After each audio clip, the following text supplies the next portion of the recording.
Moi, j'ai perçu le film comme un nanar qui arrive à paraître 2 fois plus long et être 2 fois plus con. Le film nous rappelle qu'on était juste foncés dans un abribus. Moi, je suis exclusivement allée voir le film pour eux trois en jupe qui jouent aux garçons. Il est complètement unilatéral comme héros. On se bat contre des macaques, des rhinocéros et des requins. C'est une news qui, moi, personnellement, me fait peur. Et Moi, les rares critiques que j'écris, à part ma mère, personne va les lire. Dans ma blague, c'était dans lequel de Gladiator on peut rentrer, mais c'est pas... Oh waouh! Mais où est-ce qu'il est? Mais où est-ce qu'il est, ce con de Perchman? La Perche est dans le cadre, c'est le podcast cinéma dans lequel on parle vite, mais on prend quand même le temps de débattre des films et séries qui font l'actualité. Dans Gladiator 2, Paul Mescal joue au dieu du stade devant la caméra de Ridley Scott, mais s'il fait parler les poings, c'est pour mieux taire sa véritable identité, un secret de filiation d'autant plus lourd à porter qu'il est synonyme de trait d'union entre ce sequel et le Gladiator d'origine. Filiation encore, les deux héroïnes adolescentes de Le Royaume de Julien Colonna et de Good One d'India Donaldson ont chacune des comptes à régler avec leur père. La première est la fille unique d'un mafieux corse embarqué malgré elle dans sa dernière cavale, quand la seconde voit le week-end de randonnée en tête-à-tête avec son paternel squatté par un ami de ce dernier.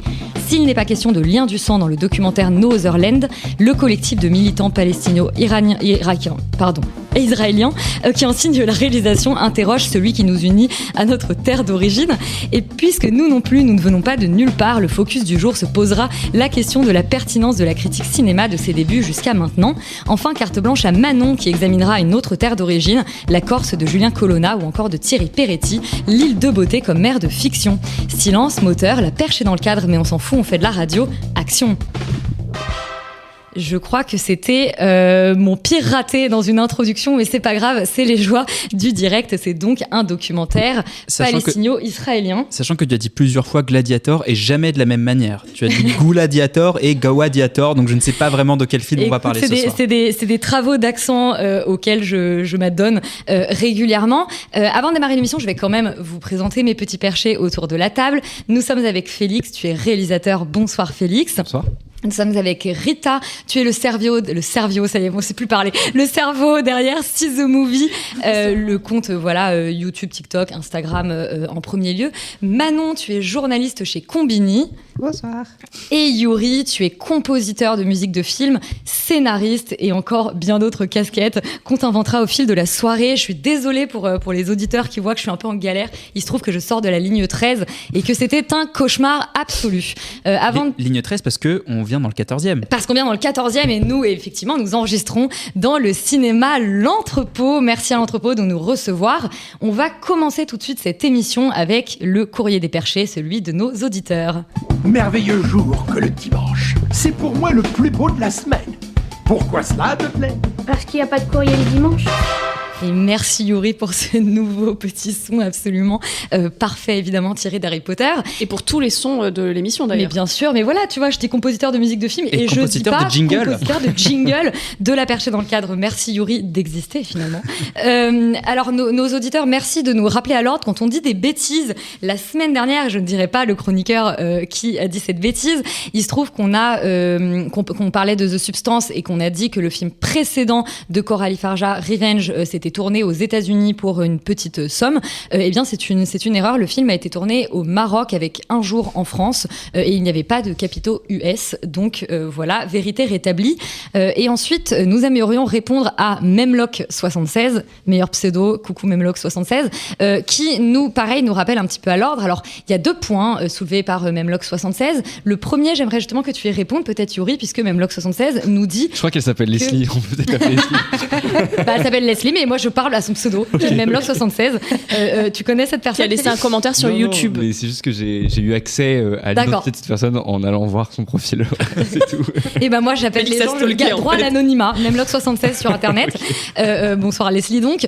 Nous dit que la série de Quaron Disclaimer n'est pas ce qu'on décrit et que c'est une série absolument superbe dont on a parlé pour en dire à la fois du bien et du mal. On n'était pas d'accord, Yuri. Oui, et en fait je voulais en effet réagir là-dessus parce que et le commentaire en question nous reproche de n'avoir parlé que des 2 premiers épisodes. Alors, il se trouve que au moment où on en a parlé, seuls les 2 premiers épisodes étaient disponibles, donc on ne pouvait pas parler de la série dans son intégralité, et surtout, ce n'était pas vraiment l'objet de la discussion, puisque on voulait ouvrir sur le focus qui portait sur les réalisateurs qui partaient sur les plateformes Netflix et en l'occurrence Apple TV+, qui avaient des projets un peu comme ça, parfois fous, qui allaient se monter sur des plateformes hors cinéma. Donc en effet, en tout cas dans mon souvenir, la table était plutôt partagée. Il y a Laurent et Félix qui n'ont pas du tout aimé, et Alban et moi-même qui avaient plutôt défendu la série dans mon souvenir. Mais encore une fois, c'était pour repréciser qu'on n'en a parlé pas évidemment pour en faire une critique exhaustive dans son intégralité, mais pour ouvrir la discussion autour du sujet des réalisateurs qui partaient sur les plateformes. Et ensuite, deuxième point soulevé par Memlock dans son long message qui est vraiment intéressant, c'est une réaction sur The Substance. Et là, je vous demande pas particulièrement d'y réagir, mais je trouve que c'est intéressant parce que c'est un point de vue qu'on n'a pas eu autour de la table. Memlock nous dit qu'en fait, pour elle, le sujet de The Substance n'est pas le corps sexualisé de la femme à travers le monde du divertissement, mais que c'est une relation mère-fille, qu'en fait, le personnage de Demi Moore accouche par le dos de ce personnage qui vient d'elle et qui serait une fille, et que c'est cette relation-là et cette espèce de double jeune et qu'on peut vivre dans une relation mère-fille qui serait au centre de Substance. Et je trouve que c'est une analyse assez juste, pas inintéressante, et effectivement qu'on n'a pas du tout relevé. Donc merci pour ce nouveau point de vue sur The Substance dont on vous a parlé la semaine dernière. Je vous encourage à aller écouter notre débat très animé autour du film. Maintenant, évidemment, dans La Perche dans le cadre, on va parler cinéma, mais d'abord on va parler chiffres, Yuri, parce que c'est l'heure du box-office de la semaine. Bon, là, c'est le calme plat, mais est-ce que ça peut pas quand même péter un de ces 4 là ? Et quels sont ces chiffres, Yuri ? Eh bien, les magnifiques chiffres qui, en fait, sont globalement un peu toujours les mêmes, avec quelques surprises, on y reviendra. L'Amour ouvre qui continue de caracoler en tête de manière assez insolente en première position de ce classement, qui cumule presque 4 millions d'entrées, 3,7 millions d'entrées. Il devrait dépasser assez facilement les 5 millions à ce stade, puisque le film est en passe de devenir un phénomène, vraiment, puisque vraiment il y a un vrai engouement pour ce film. Ensuite vient Monsieur Aznavour qui, pépouze, va gratter ses 400 000 entrées de long week-end du 11 novembre. Les gens sont sortis en famille voir les chansons de Papy Aznavour. Écoutez, on ne voit pas des chansons, Yuri. Bon, on les voit à l'écran plus ou moins interprétées. En troisième position, le Clint Eastwood. Et oui, Clint Eastwood qui est très peu distribué, voire enterré aux US et qui cumule 835 000 entrées au terme de sa 2e semaine d'exploitation. Et alors moi, j'ai toujours pas réussi à le voir parce que les 3 fois la salle était complète. Mais effectivement, gros carton. Il a la plus grosse moyenne de spectateurs par copie cette semaine, avec à peu près 850 personnes par copie qui sont allées voir le film. J'ai entendu dans un podcast américain quelqu'un qui disait: vous n'avez pas vu le Clint Eastwood sauf si vous êtes à côté des 30 cinémas qu'il passe aux États-Unis. Et oui, c'est le vrai chiffre, 30 cinémas.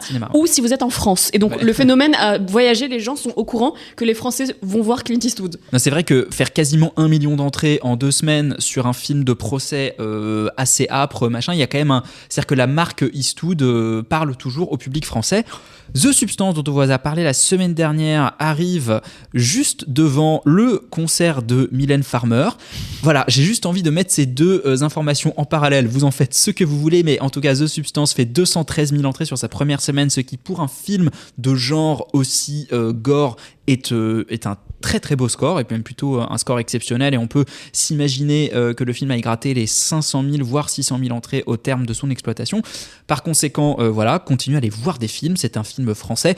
Anora, lui, continue sa petite route, même si c'est assez timide, avec 363 000 entrées cumulées au terme de sa 2e semaine d'exploitation.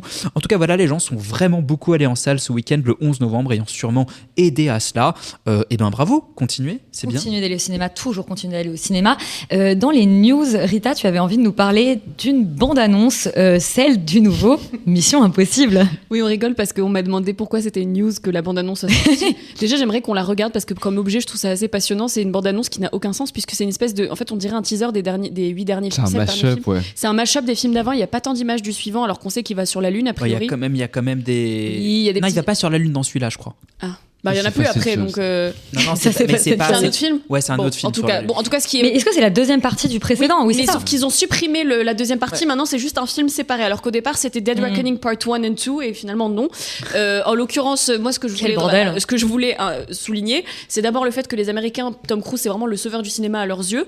Quand tu vois les réactions au trailer, alors que c'est un trailer de film d'action, quoi, on a l'impression que le truc va sauver le cinéma américain, comme quand Top Gun 2 est sorti. Et surtout, il y a des rumeurs de couloir, voilà, qui disent que Tom Cruise voudrait que Glenn Powell reprenne le rôle, ou en tout cas la franchise Mission Impossible après.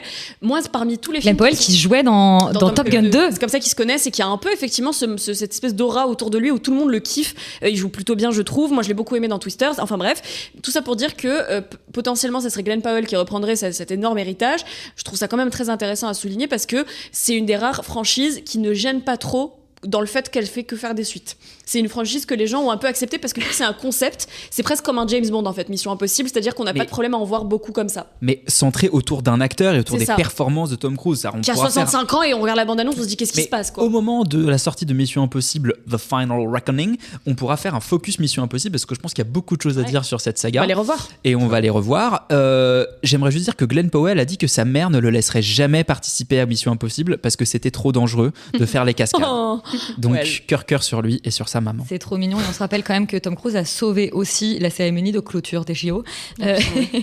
Et oui, il était là aussi. Félix, tu veux nous parler du casting du nouveau Christopher Nolan. Est-ce qu'il y a Tom Cruise dedans? Non, c'est vrai que ce serait rigolo de faire jouer Tom Cruise chez Nolan. Mais il va déjà chez Iñárritu pour le prochain. Ouais, ok, intéressant. C'est vrai qu'il s'il arrive à mettre... un mégalomane, je crois. Un mélomane qui sauve le monde et dont... un truc... Attends, mélomane ou mégalomane? J'ai pas dit la même chose. Oui. Non mais Yuri, comme c'est un mélomane, il s'y perd un peu. Ce n'est pas toi, Yuri, qui joue. Le casting du nouveau Nolan. Donc le casting continue du coup à se remplir, puisqu'on a Lupita Nyong'o qui a été du coup annoncée, et du coup elle rejoint Matt Damon, Tom Holland, Zendaya et Anna Tawai. Donc comme d'habitude du beau monde. Mais après, Nolan de toute façon a tellement explosé le box-office avec Oppenheimer que je pense que... Mais des nouvelles têtes donc. Oui, des nouvelles têtes chez lui, mais je veux dire, bon, ça reste les stars du moment. Et je veux dire, à part Anna Tawai, les trois autres n'ont pas été encore dans un film de... Matt Damon quand même. Non, Matt Damon, oui, pardon, je pensais à Zendaya, Tom Holland et... Mais oui, tout à fait, et surtout en fait pour Lupita Nyong'o, c'est une vraie grosse année, parce qu'elle était quand même à la tête du coup du Robot Sauvage, puisque c'est elle qui fait la voix du robot, et elle était dans Sans un bruit jour 1, qui sont deux films qui ont vraiment cartonné au box-office, donc c'est une actrice que moi personnellement j'aime beaucoup, qui a beaucoup de talent, et c'est trop bien de l'avoir montée comme ça en puissance. On n'a pas beaucoup d'infos sinon sur le film de Christopher Nolan, il y a des rumeurs qui circulent, mais j'ai pas envie de faire partie de ce buzz TMZ, donc du coup je ne dirai rien. Je sais juste que le film sortira le 17 juillet 2026, et je crois à une semaine d'intervalle du prochain Spider-Man avec Tom Holland. Après, je crois que Zendaya elle a apporté une petite nuance en disant je suis plus en mode caméo. Bien sûr, mais de toute façon, c'est les gens de Nolan. Les gens se sont emballés parce que, comme évidemment à la ville, elle est la partenaire de Tom Holland. Les gens se sont dit ouh là là, il y a vraiment ce Golden Globe. On est mis dans un rôle nul, certainement. Et c'est vrai qu'ils sont déjà ensemble dans les Spider-Man, donc rien de nouveau. Mais Rita, toi, tu vas nous parler de nouveautés, ou plutôt de nouveaux visages. Eh bien oui, parce qu'il y a les révélations des Césars qui sont sorties. Alors c'est une première shortlist. Généralement, ce sont pas les nommés, mais ceux et celles qui sont considérés comme les révélations de l'année. Ce qui est drôle, parce qu'il y a quand même Pierre Lotin dedans, qui doit se demander ce qu'il fout là. Mais tous les ans, il y a des gens dans les révélations des Césars. Ils devraient mettre des règles d'âge. Ils ont mis Théo Christine aussi, je crois. Oui. Enfin, moi, personnellement, j'adore ce genre de liste, parce que c'est un peu n'importe quoi. Il y a des gens, il y a des films dont on n'a pas entendu parler. On sent qu'il y a eu de la politique derrière. Moi, je trouve ça assez génial, parce qu'il y a beaucoup de nommés. J'aimerais juste passer un petit message d'amour pour Abou Sangaré, qui donc est dans l'histoire de Suleiman et qui est nommé, enfin qui est dans la shortlist. Michael Zindel dans Le Dernier des Juifs, qui est un film qui a pas fait beaucoup de retentissement, mais que j'avais trouvé spectaculaire, notamment pour lui. Et puis sinon, du côté des nommées féminines, on a plein de jeunes montantes de cette année qui avaient l'air hyper cool, mais on est content pour Mallory Vanek, parce que je pense que si tout le monde est d'accord sur une chose sur l'amour ouf, qu'on ait aimé ou pas, c'est qu'elle est vraiment géniale dedans. Félix fait une tête qui dit que non. Non, oui, ça va. On va pas cracher sur les personnes qui montent. Et Malik Frika est nommé? Oui. Malik Frika est bien sûr nommé, je pense que ce sera les deux gagnants. Mais il y a aussi Souheila Yacoub dans Les Révélations, qui pareil est là depuis 25 ans. La meuf était dans Dune. Attends, et puis voilà, elle était dans Dune 2, je veux dire, à un moment. C'est vrai. Enfin, tout mais ça. En fait, mais t'es toujours une révélation. Et un jour, on fera un dans focus. Le cinéma français, tant que tu n'as pas joué chez Arnaud Desplechin, t'as pas vraiment percé. Écoute, quoi. Moi, j'aimerais qu'on fasse un jour un focus sur les Césars de manière générale, et sur ces 20 dernières années, le phénomène de ghettoisation des révélations où en fait les seuls nommés racisés au César sont dans les révélations. Exactement. Et tu les retrouves jamais après. Donc là, si vous regardez la liste, c'est vraiment Benetton, mais après c'est des gens qui soit ne sont pas castés, soit ne sont jamais considérés à leur juste valeur. Et ils sont souvent dans cette pré-shortlist, mais ils sont même pas dans les révélations finales, enfin dans la liste des révélations finales. Voilà, c'était un petit coup de gueule dans les news. Non mais c'est très bien et j'aime que vous prépariez des nouveaux sujets de focus pour les semaines à venir. On va commencer. Attends, moi j'ai une news aussi. Ah, t'as une news aussi? Bah oui. Mais oui. J'ai une news incroyable. Je te donne la parole. C'est que Jacques Audiard travaille sur un prequel à Emilia Pérez. Non. Et oui. Si, tous aux abris, j'ai envie de dire. Cachez-vous. C'est voilà, je autour de la table avoir aimé le film. C'est une news qui moi personnellement me fait peur et je voulais la partager avec vous. Voilà, il y a des choses comme ça qui arrivent en ce moment qui sont angoissantes, qui participe d'un état du monde. Et Jacques Audiard le prequel de Emilia Pérez qui se concentrerait, à IT, tout est à prendre avec des pincettes, sur la jeunesse de Manitas et sa violence et comment il en vient à opérer sa transition, la décision de interprété par la même comédienne. Je ne sais pas. Ça, pour le coup, on en est sur des rumeurs un peu. Voilà. Je voulais partager ça parce qu'en vrai, c'est quand même assez rigolo comme projet. Au courant de l'évolution de ce préquel qu'on a déjà hâte et peur en même temps de voir. Le premier débat de ce soir sera autour de Gladiator 2, un nouveau film de Ridley Scott dont on écoute la bande-annonce. It is an art, choosing gladiators. They're usually prisoners of war. I claim this city for the glory of Rome. You have something in you. Rage. Cette belle bande-annonce en VF que tu as choisie, Yuri. Alors, je me suis trituré la tête au début pour ne pas spoiler le lien de parenté entre le personnage donc de Lucius interprété par Paul Mescal et le Maximus interprété par Russell Crowe dans le film d'origine. Et puis ensuite j'ai lu le synopsis Allociné et je me suis rendu compte qu'en fait tout le monde s'en foutait et que cette information était complètement claire. Donc Gladiator 2, ça raconte quoi? Ça se passe des années après la mort de Maximus aux mains de Commodus et Lucius, beaucoup de prénoms en housse. Lucius... Un empereur qui n'était pas commode. D'accord. Et donc Lucius, qui était un enfant dans le premier Gladiator, est aujourd'hui un jeune homme forcé. Il a été forcé à l'exil en tant qu'enfant et aujourd'hui adulte, il est obligé de devenir à son tour un gladiateur tout en cachant son identité réelle. Rita, ça tombe bien parce que tu es, je crois, la seule autour de cette table à ne jamais avoir vu le premier Gladiator. Et donc, je trouve ça intéressant de se poser la question, est-ce qu'on peut rentrer dans ce Gladiator 2 sans avoir vu le Gladiator? Et est-ce que c'est une expérience, sans avoir vu le premier Gladiator, est-ce que du coup, on peut rentrer dans l'univers de Gladiator avec le deuxième? Non, ma blague, c'était dans lequel de Gladiator on peut rentrer, mais c'est pas... Oh, waouh. Voilà, bon, hein on passe une bonne journée. Non, je dis ça parce que moi, je suis exclusivement allée voir le film pour Paul Mescal et Denzel Washington et Pedro Pascal. Enfin, globalement, c'était pour eux trois en jupe qui jouent aux garçons. Enfin, c'était exclusivement pour ça et j'ai eu ce que je voulais. J'ai pas vu le premier parce que je n'en ai rien à foutre de ce film, mais vraiment, sincèrement, je n'ai jamais été attirée par ce genre de cinéma. Là... la promesse en fait de trois acteurs qui sont vraiment loin de ce genre de film habituellement. Denzel, il a fait des biscottos, mais c'est pas... Dans ma tête, c'est pas quelqu'un qu'on retrouve dans un film de gladiateur fait par Ridley Scott. Je sais pas. Mais en tout cas, j'ai passé un moment intéressant. Beaucoup trop de sang pour moi. On m'a dit que c'était plus gore que le premier. Je sais pas si c'est vrai, mais en tout cas, il y a des scènes un peu vénères en termes de sanguinarité. C'est-à-dire que les effets spéciaux numériques font que tu peux rajouter du sang comme tu veux. Et voilà, je pense que vous allez bien déchirer le film après. Donc moi, j'aimerais juste dire. Le premier est déjà assez brutal. On va l'exécuter dans l'arène. Je sais que vous avez pas aimé le film. Moi, vu que j'avais pas vu le premier et que donc je ne savais pas que c'est exactement la même histoire, mais mieux. En fait, j'ai passé un moment plutôt. Ok, j'ai trouvé Paul Mescal vraiment cool, même si on lui donne pas un personnage facile à jouer parce qu'il est vraiment chiant ce personnage. J'ai beaucoup aimé Denzel, pour le coup. S'il y a un truc que je trouve vraiment bien dans le film et qui m'a fait réfléchir après, c'est le personnage joué par Denzel. Qui joue donc un entraîneur de gladiateurs, en fait, qui lui-même était gladiateur et esclave avant. Voilà, et qui a acheté sa liberté grâce à ça. Donc qui montre, en fait, c'est une espèce de mec qui essaie de te prouver que la méritocratie existe, quoi. Mais en fait, non. Mais je te prête des intentions au film qu'il n'a sûrement pas. Tout ce que je dirais que j'aime vraiment dans ce film, c'est le fait que c'est un film de gueule. Et ce que je veux dire par là, c'est qu'on n'a pas casté des gens on appelle ça la iPhone face, c'est-à-dire les gens, on a l'impression qu'ils sont nés avec un iPhone dans la main. On n'a pas casté genre le casting de Euphoria en fait pour faire ça. Et pour moi, c'est parfait parce que Denzel, Paul et Pedro, mes gars, vous avez des vraies têtes de statue grecque et c'était parfait pour jouer ce film-là. Mais vraiment, il y a des les plans sur eux, c'est là, ouais. Voilà. Surtout Paul Mescal, en effet, il a la tête du rôle, quoi. Et effectivement, tu disais, c'est la même chose que le premier en moins bien. Il faut peut-être préciser, avant maintenant que je te donne la parole, qu'effectivement, le film, globalement, suit le même trajet que le premier, dans le sens où on a un personnage qui doit se battre dans une arène pour espérer peut-être s'en sortir, mais en fait motivé par une vengeance. Il y a quelque chose qui est quand même frappant dans le film, c'est que, contrairement au premier, on a un complot politique et on a aussi... plus que des combats juste homme contre homme, cette fois-ci, on se bat contre des macaques, des rhinocéros et des requins, Manon.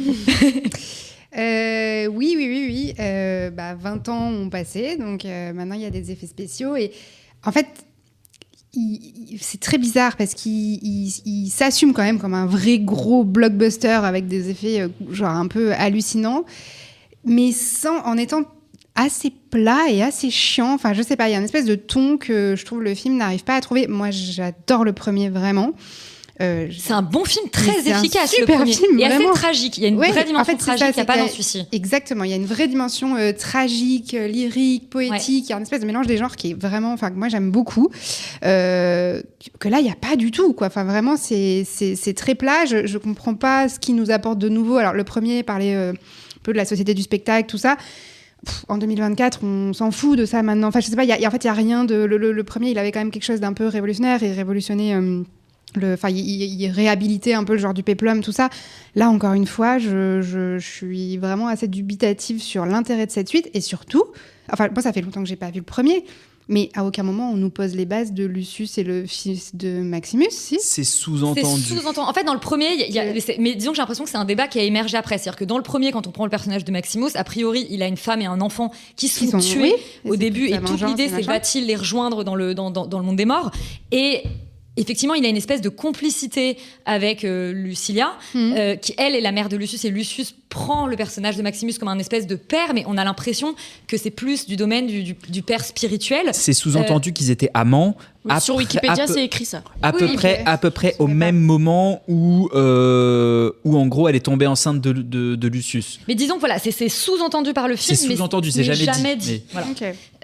Alors Yuri, toi, t'es carrément plus dur sur le film, c'est-à-dire que pour toi, on est pas loin du nanar. Bah moi j'ai perçu le film comme un nanar, c'est-à-dire que j'étais mort de rire, de gêne pendant le film, qui arrive à paraître 2 fois plus long et être 2 fois plus con. Et c'est quand même un truc qui est assez étonnant dans le sens où en effet, moi ça fait plusieurs films de Ridley Scott qui me font cet effet, dans le sens où j'ai l'impression qu'il traite tous ces sujets comme du soap. Est-ce que c'est une question de scénariste ? Bah c'est une question de scénariste, c'est David Scarpa avec lequel il travaille maintenant depuis 5 ou 6 films.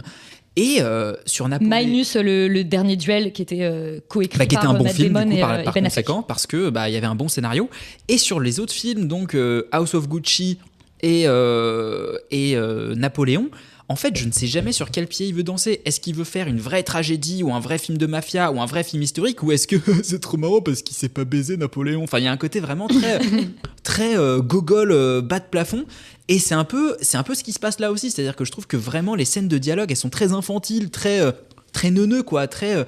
C'est pas le cas dans le premier film ? Mais pas du tout. Vraiment non. Et en fait, c'est très. C'est un bon film, le premier. Il peut avoir quelque chose d'un peu kitsch, un peu frontal et un peu kitsch, mais je veux dire, il fait une vraie proposition. Il pousse ses personnages. Et encore une fois, il y a vraiment une espèce de dimension un peu tragédie grecque, même si ça se passe. Mais là, le requin et les babouins tueurs, en fait, je suis désolé, c'est tellement mauvais goût, quoi. Non, mais alors les gars, c'est Star Wars 2. Moi, j'ai eu l'impression d'être dans l'arène de Star Wars 2 quand ils se battent contre les espèces de monstres. Enfin, vraiment, le rhinocéros, on dirait le monstre de Star Wars 2. C'est un peu honteux. Hein. Mais du coup, moi, je suis assez perturbé quand je vois le film parce que je ne sais pas s'il veut faire une grosse comédie avec des mecs à jupettes qui font en plus des sous-entendus de en fait on est un peu bisexuel, homosexuel, tu vois, et en plus c'est que les méchants qui sont homosexuels. Attention, qu'est-ce que veut dire le film là-dessus ? Mais donc, Rita, on ne peut pas voir ton visage à la radio. Parce que son héros est quand même bien hétéro, il aime bien les meufs, donc il y a un côté. Bref, moi je trouve qu'il y a plein de choses comme ça. Paul Mescal ? Oui. Ah bah c'est le seul. Il a une meuf. C'est pas un womanizer. C'est le seul héros du film. C'est le seul personnage du film qui n'a pas un sous-texte homosexuel. Ouais, et tu regardes les seuls qui sont un peu, mais comme dans Disney. Enfin, c'est pour ça je prends. Pour moi, le film est un débile. Genre, c'est un péplum Disney. Oui, mais en fait, justement, à la base, Gladiator, c'est pas vraiment ça. Et du coup, la manière dont il le traite comme un soap un peu concon et un peu satirico bizarre. Moi, je ne comprends pas cette approche. Et ça fait plusieurs films que Ridley Scott a un peu une approche de vieux tonton dans un bar qui a bu trop de Guinness et qui éructe des conneries en disant genre ce serait rigolo s'ils étaient tous pédés. Enfin, il y a vraiment un truc comme ça, quoi. Qui me rend complètement extérieur au film et qui me le rend très antipathique par ailleurs. Oui, puis là où il loupe un peu le coche, c'est qu'on sent qu'il a aussi casté... Bon, Paul Mescal, il a un physique de statue grecque de base, mais je pense qu'il l'a aussi Alors de base, casté. non, il a construit son visage peut-être, mais il a vraiment construit son physique. Pour le coup, il a pas du tout le visage. Normal people aussi. Il a un profil de... Vraiment, il a un profil de statue grecque, vraiment. Après, il a pris des muscles et tout ça. Mais je pense qu'il l'a aussi beaucoup casté pour son aura un peu de masculinité, un peu douce, un peu moderne, tout ça, qu'il a développé au fil d'autres films. Et en fait... c'est pas du tout utilisé dans le film, ce côté-là. Enfin, vraiment, il est genre complètement unilatéral comme héros et il y a pas du tout, je trouve, il apporte pas du tout cette dimension, un peu plus notamment moderne, dans sa relation à sa mère, Lucilia, qui aurait pu être intéressante. Bon, c'est un autre point et c'est pas un point très intéressant du film, mais elle est inintéressante. Elle switch d'un coup. Il y a un véritable problème, et ça qui est un problème plus majeur à Hollywood, c'est qu'en fait, elle est vraiment complètement refaite et que moi, en plus, c'est une comédienne, je la trouve tellement sublime dans le premier Gladiator et je sais pas, il y a tellement une espèce de classe comme ça qui émane d'elle que là, quand je l'ai revue dans le deuxième, j'ai mis du temps à la reconnaître. Et puis bon, il y a un truc où, je veux dire, des femmes refaites comme ça à cette époque-là, moi j'avoue que ça me crée tout de suite un espèce de décalage. En fait, ça rajoute au côté soap, bizarrement. Complètement. Genre c'est the Housewives of Beverly Hills but in Rome. C'est ce que je disais sur le casting des acteurs qui est bien fait, parce qu'eux, on dirait pas qu'ils sont d'aujourd'hui. Oui, c'est vrai. Ouais. Et les femmes, dans tous les cas, pour moi, c'est soit tu mets pas de femmes, c'est comme Christopher Nolan, juste dis que tu vas pas faire de personnage féminin, c'est pas grave, mais ne fais pas des femmes comme ça. Après, parce que celui de Tenet, c'est quand même une vraie catastrophe. Il y a deux derniers points rapidement dont j'aimerais bien qu'on parle. Le premier, Rita, c'est qu'effectivement, tu nous parlais du casting. C'est un casting extrêmement international. Je sais que ça t'a amusé, que t'as compté les nationalités. Oui, j'ai un peu googlé à la fin du film parce que je trouvais ça assez... j'adore quand ils font n'importe quoi sur les accents, mais c'est normal parce qu'ils sont tous censés être en train de parler latin et en fait non. Donc l'Empire romain était un tel bordel que voilà. Pourquoi pas. Mais justement, et ça m'amène au vrai deuxième point, qui est que on parlait de ce côté dimension société du spectacle, effectivement, qui était déjà dans le premier. Là-dessus, on a cette espèce de volonté d'incarner la cour de Rome comme une espèce voilà, toute cette idée d'un peuple qui doit s'unir contre le pouvoir, toute cette espèce de discours-là, et on sent bien que ce peuple de Rome, au fond, c'est l'humanité avec un grand H, et que c'est pour ça qu'elle est aussi diverse, etc. Et il me semble que c'est le vrai point raté du film, c'est qu'il a cette volonté de discourir, et avec le personnage de Lucius, qui est donc le prince légitime, mais en même temps, lui, il a grandi en exil, il vient du peuple, etc. Et c'est vraiment la dimension, il me semble, ratée du film. En fait, moi, ce que je trouve intéressant, c'est le concept, l'idée de dire on a un héros qui ne cherche qu'à laisser du pouvoir, c'est-à-dire qu'il veut prendre le pouvoir pour le laisser et créer une république. Et ça, c'est très rare. En fait, moi, ce film m'a fait penser à Megalopolis. Parce que quand tu regardes... Non mais... Ouais, mais je vois...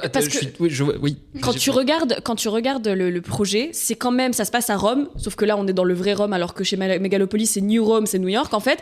Bon, on va passer sur la métaphore, mais il y a vraiment ce truc-là de un héros qui sait ce qui est mieux pour le peuple et qui lui demande de lui faire confiance pour lui laisser le pouvoir ensuite. Et dans Megalopolis, il est un peu plus mégalomane, le personnage d'Adam Driver, ici moins, mais il y a quand même cette volonté de représenter la plèbe comme une espèce de masse de loin, et quand on la filme de près, t'es un peu en mode qu'est-ce que tu filmes. Là, je trouvais que les scènes dans l'arène et qu'ils filmaient le public, déjà, qu'est-ce que c'est que ce public? Enfin, si tu regardes, c'est des mecs dans un stade et en fait qui font des qui jouent au foot. Non, mais ils regardent complètement le foot, il y a un vrai problème.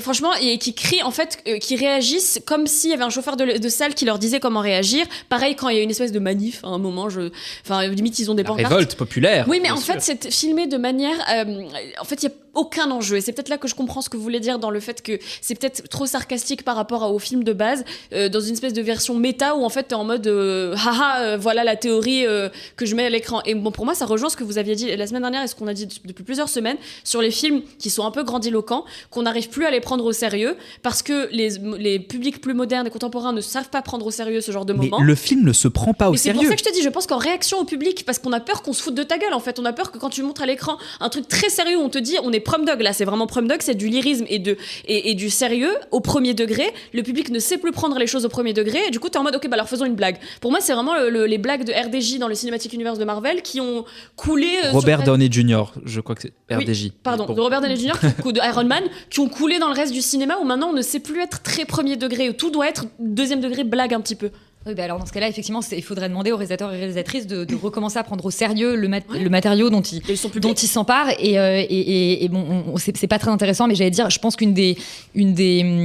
un des symptômes de ça, c'est les méchants du film dont on a évidemment pas parlé, et notamment donc Joseph Quinn et l'autre acteur dont je ne sais pas prononcer le nom, mais Fred Echinger, je pense, qui jouent tous les deux donc des espèces de frères empereurs complètement fous et qui sont vraiment des versions, des pâles copies discount de ce qu'interprétait Joaquin Phoenix avec le personnage de Commodus, qui pour le coup avait quelque chose de très névrosé, très fin de race, avec plein de guillemets, mais en même temps assez terrifiant.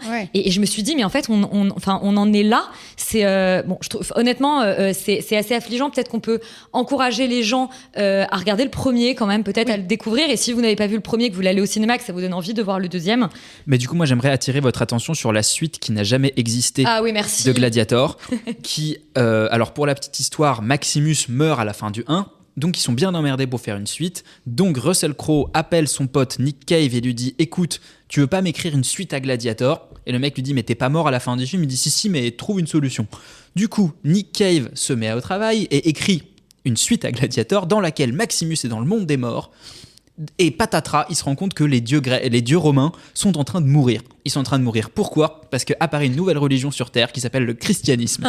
Et donc, les dieux romains donne la mission à Maximus. Je vous jure que c'est vrai, le scénario est disponible sur internet, je vous invite à le lire. Il donne la mission à Maximus de retourner sur Terre pour défoncer les chrétiens. Le film s'appelle Gladiator 2, Christ Killer. J'aurais préféré voir ça. Et à la fin, il y a une séquence complètement ahurissante de Maximus qui traverse les époques parce qu'il devient une espèce de guerrier. C'est Laurent qui a écrit ce film. Qui devient une espèce de guerrier éternel d'années qui traverse la Première Guerre mondiale, la Deuxième Guerre mondiale et le Vietnam. Il y a des scènes avec Maximus au Vietnam, je vous jure que c'est vrai. Voilà, cette suite n'a jamais eu lieu, mais cette suite aurait peut-être valu tout l'argent du monde, pour reprendre un autre titre de film de Ridley Scott. Eh bien, Ridley, si jamais un jour tu tombes sur cet épisode de La Perche est dans le cadre, s'il te plaît, réalise un Gladiator 3 et remets au goût du jour ce scénario, parce que vraiment, on a plus envie de voir ça que le Gladiator 2 actuellement en salle. Mais il va y avoir un Gladiator 3 pour le coup. Oui, mais je veux que ce soit celui-là. Sinon, j'y serai pas. Voilà, c'est dit. On va continuer de parler effectivement filiation. Cette fois-ci, c'est une relation père-fils. On écoute la bande-annonce du nouveau film de Julien Colonna qui s'appelle Le Royaume. Je pensais pas être père un jour. J'étais sûr de mourir jeune. C'était impossible que je puisse te connaître. Tu es le soleil de ma vie depuis 15 ans. Oh, mais Yoga. L'explosion de la voiture. Le Royaume, donc, c'est l'histoire de Lésia, qui est une jeune adolescente en Corse dans les années 90, en 1995, si je ne dis pas de bêtises. Elle vit son premier été d'adolescente, son premier amour, elle a envie de profiter de la plage.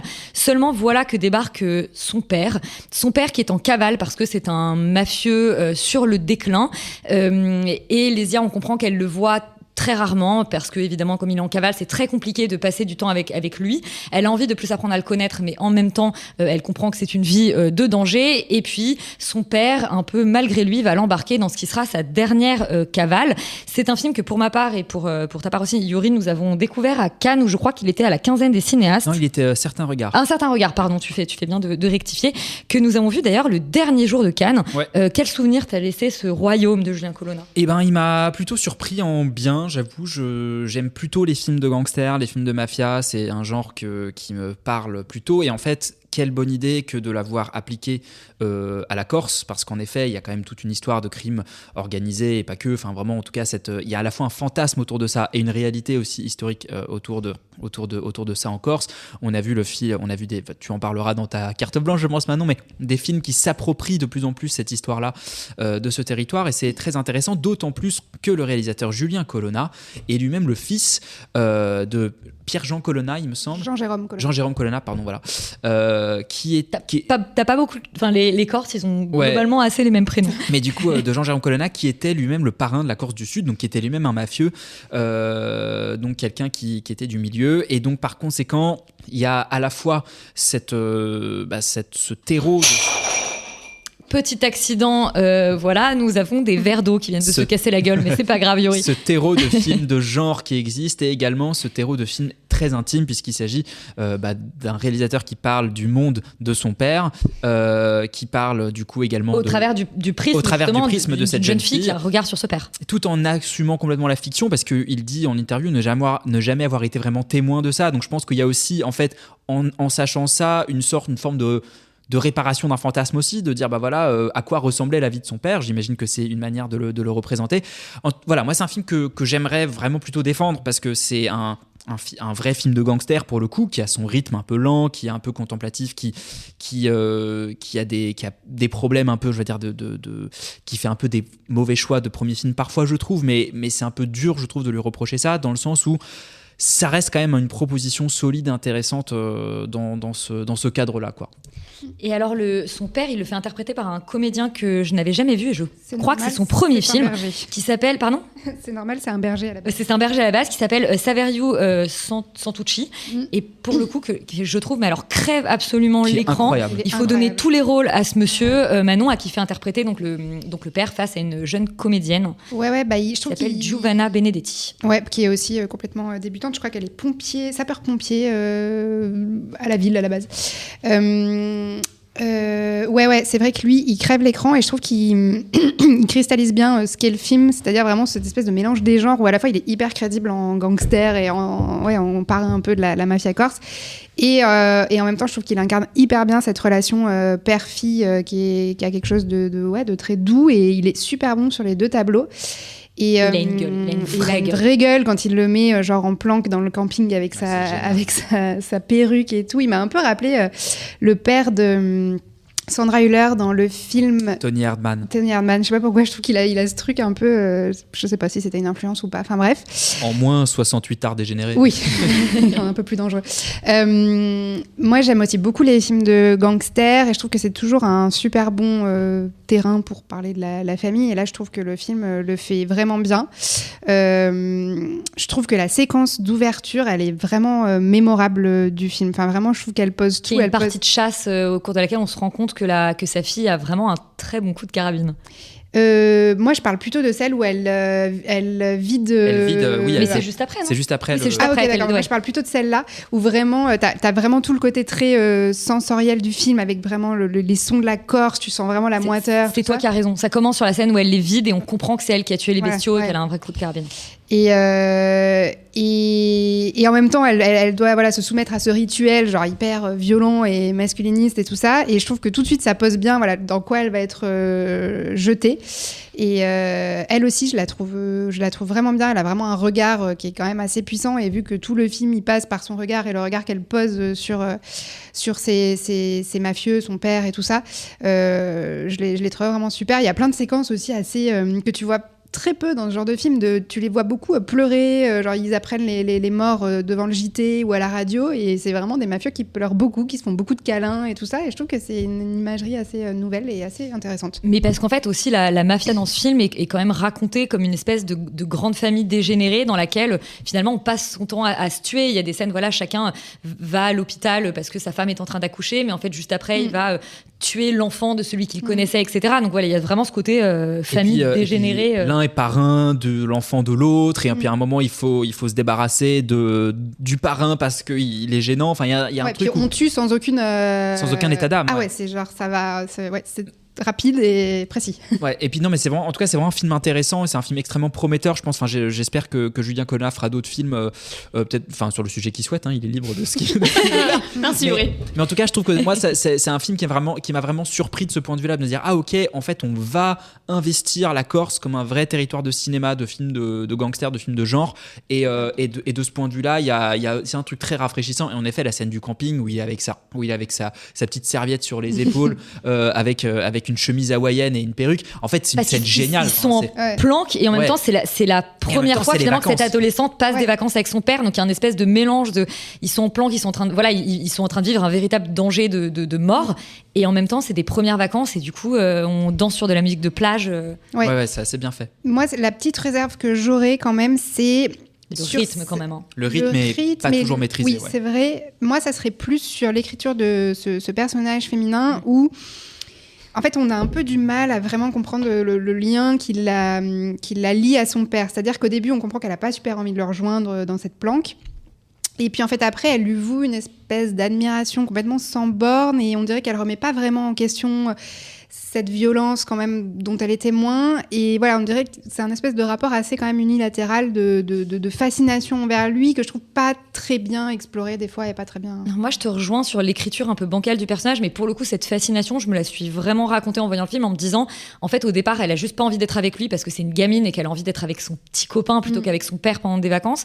Et qu'ensuite, assez rapidement, elle comprend, et je trouve que c'est pas un spoiler de le dire, que quelque part, c'est une dernière cavale, qu'il est traqué absolument et que c'est les derniers moments qu'elle est en train de partager avec son père et que donc c'est une espèce voilà de vacances ultimes et moi c'est ça que je me suis raconté plus que le témoignage de la violence, même si effectivement on voit qu'au début il essaye beaucoup de l'en préserver et qu'elle-même dit mais c'est bon en fait impliquez-moi dans les conversations, je veux comprendre ce qui se passe, mais aussi parce que elle a envie de comprendre les enjeux au sein duquel elle est elle-même Ouais, et je trouve aussi que c'est un move assez intelligent de la part du réalisateur qui a quand même une histoire familiale de fou, c'est quand même le fils d'un grand parrain de la Corse. Et écoutez ces interviews parce que ce qu'il raconte est par ailleurs hyper passionnant d'un point de vue historique. Mais il veut absolument pas, moi je l'ai interviewé et je sais que la consigne c'était on parle pas trop de sa famille parce qu'il veut pas vraiment lier son film à sa famille, et ça je trouve ça assez intelligent d'avoir fait quand même un pur film de fiction alors que t'as quand même cette base là. Mais lui en fait il dit on peut voir le film moi quand j'ai vu le film je ne savais pas ça, j'ai découvert à Cannes ça marche très bien. Ça marche très bien. Et c'est même plus intelligent, ça évite de raconter un fait divers qui a aussi endeuillé genre une partie de la Corse, j'imagine, et tout ça. Ce qui est intéressant, c'est que et ce qu'il montre assez bien, en fait, là où il permet à la fiction d'advenir, en fait, c'est que ce qu'il raconte, c'est que dans ces milieux-là, les enfants sont vachement tenus à l'écart en fait de ces histoires. Et du coup, en réalité, cette histoire dans la vraie vie ne pourrait pas vraiment avoir lieu parce qu'il y aurait eu un vrai cordon sanitaire autour. Même si dans le film, on voit que jusqu'à ce moment de bascule, la fille n'est au courant de rien. Elle ne voit jamais son père. Bien sûr, mais du coup, par conséquent, ce qu'il raconte aussi, c'est qu'il n'a jamais vu tout ça. Et que du coup, il y a un côté où il l'imagine et que c'est là où la fiction arrive. Et c'est ça qui est intéressant, c'est que c'est un vrai film de fiction aussi de ce point de vue-là. En effet, le background familial vient éclairer l'origine du film, mais ça fonctionne sans, bien sûr. C'est coécrit par Jeanne Herry. Oui, tout à fait. C'est vrai qu'on ne l'a pas mentionné. Rita, merci. Eh bien, on vous recommande de découvrir donc, Le Royaume, le premier film de Julien Colonna pour tous les amateurs à la fois de gangsters mais aussi de tragédie familiale. On va tout de suite passer au focus. Je te laisse lancer le jingle d'abord, Yuri. Ce film a confondu mon histoire et celle de ma sœur Colette qui a effectivement épousé Monsieur McBurett. Monsieur McBurett qui est l'aviateur anglais. Voilà. Oui, c'est ça. Et c'est vraiment mon extrait de film préféré, ce jingle. On est cinéphile autour de la table. Donc ce focus, alors on innove un petit peu par rapport à nos focus habituels puisqu'il n'est pas en lien avec une sortie de la semaine. Il se trouve qu'au départ, on peut dire qu'on voulait faire un focus sur les séries médicales à partir d'Hippocrate. On parlera de la série Hippocrate la semaine prochaine. Mais on s'est dit que c'était intéressant cette semaine de faire un peu un épisode particulier parce que nous sommes une émission de critique de cinéma et de séries. Et on se pose la question de ce qu'on doit attendre de la critique cinéma. Manon... Sachant que personne d'entre nous ne vit de la critique cinéma. Non, alors, Manon, mais je pense que ça va être effectivement intéressant de le raconter. Peut-être qu'effectivement, tu as raison, il faut qu'on dise d'où on parle. Manon, toi, donc, comme tu es journaliste chez Combini, c'est ton métier.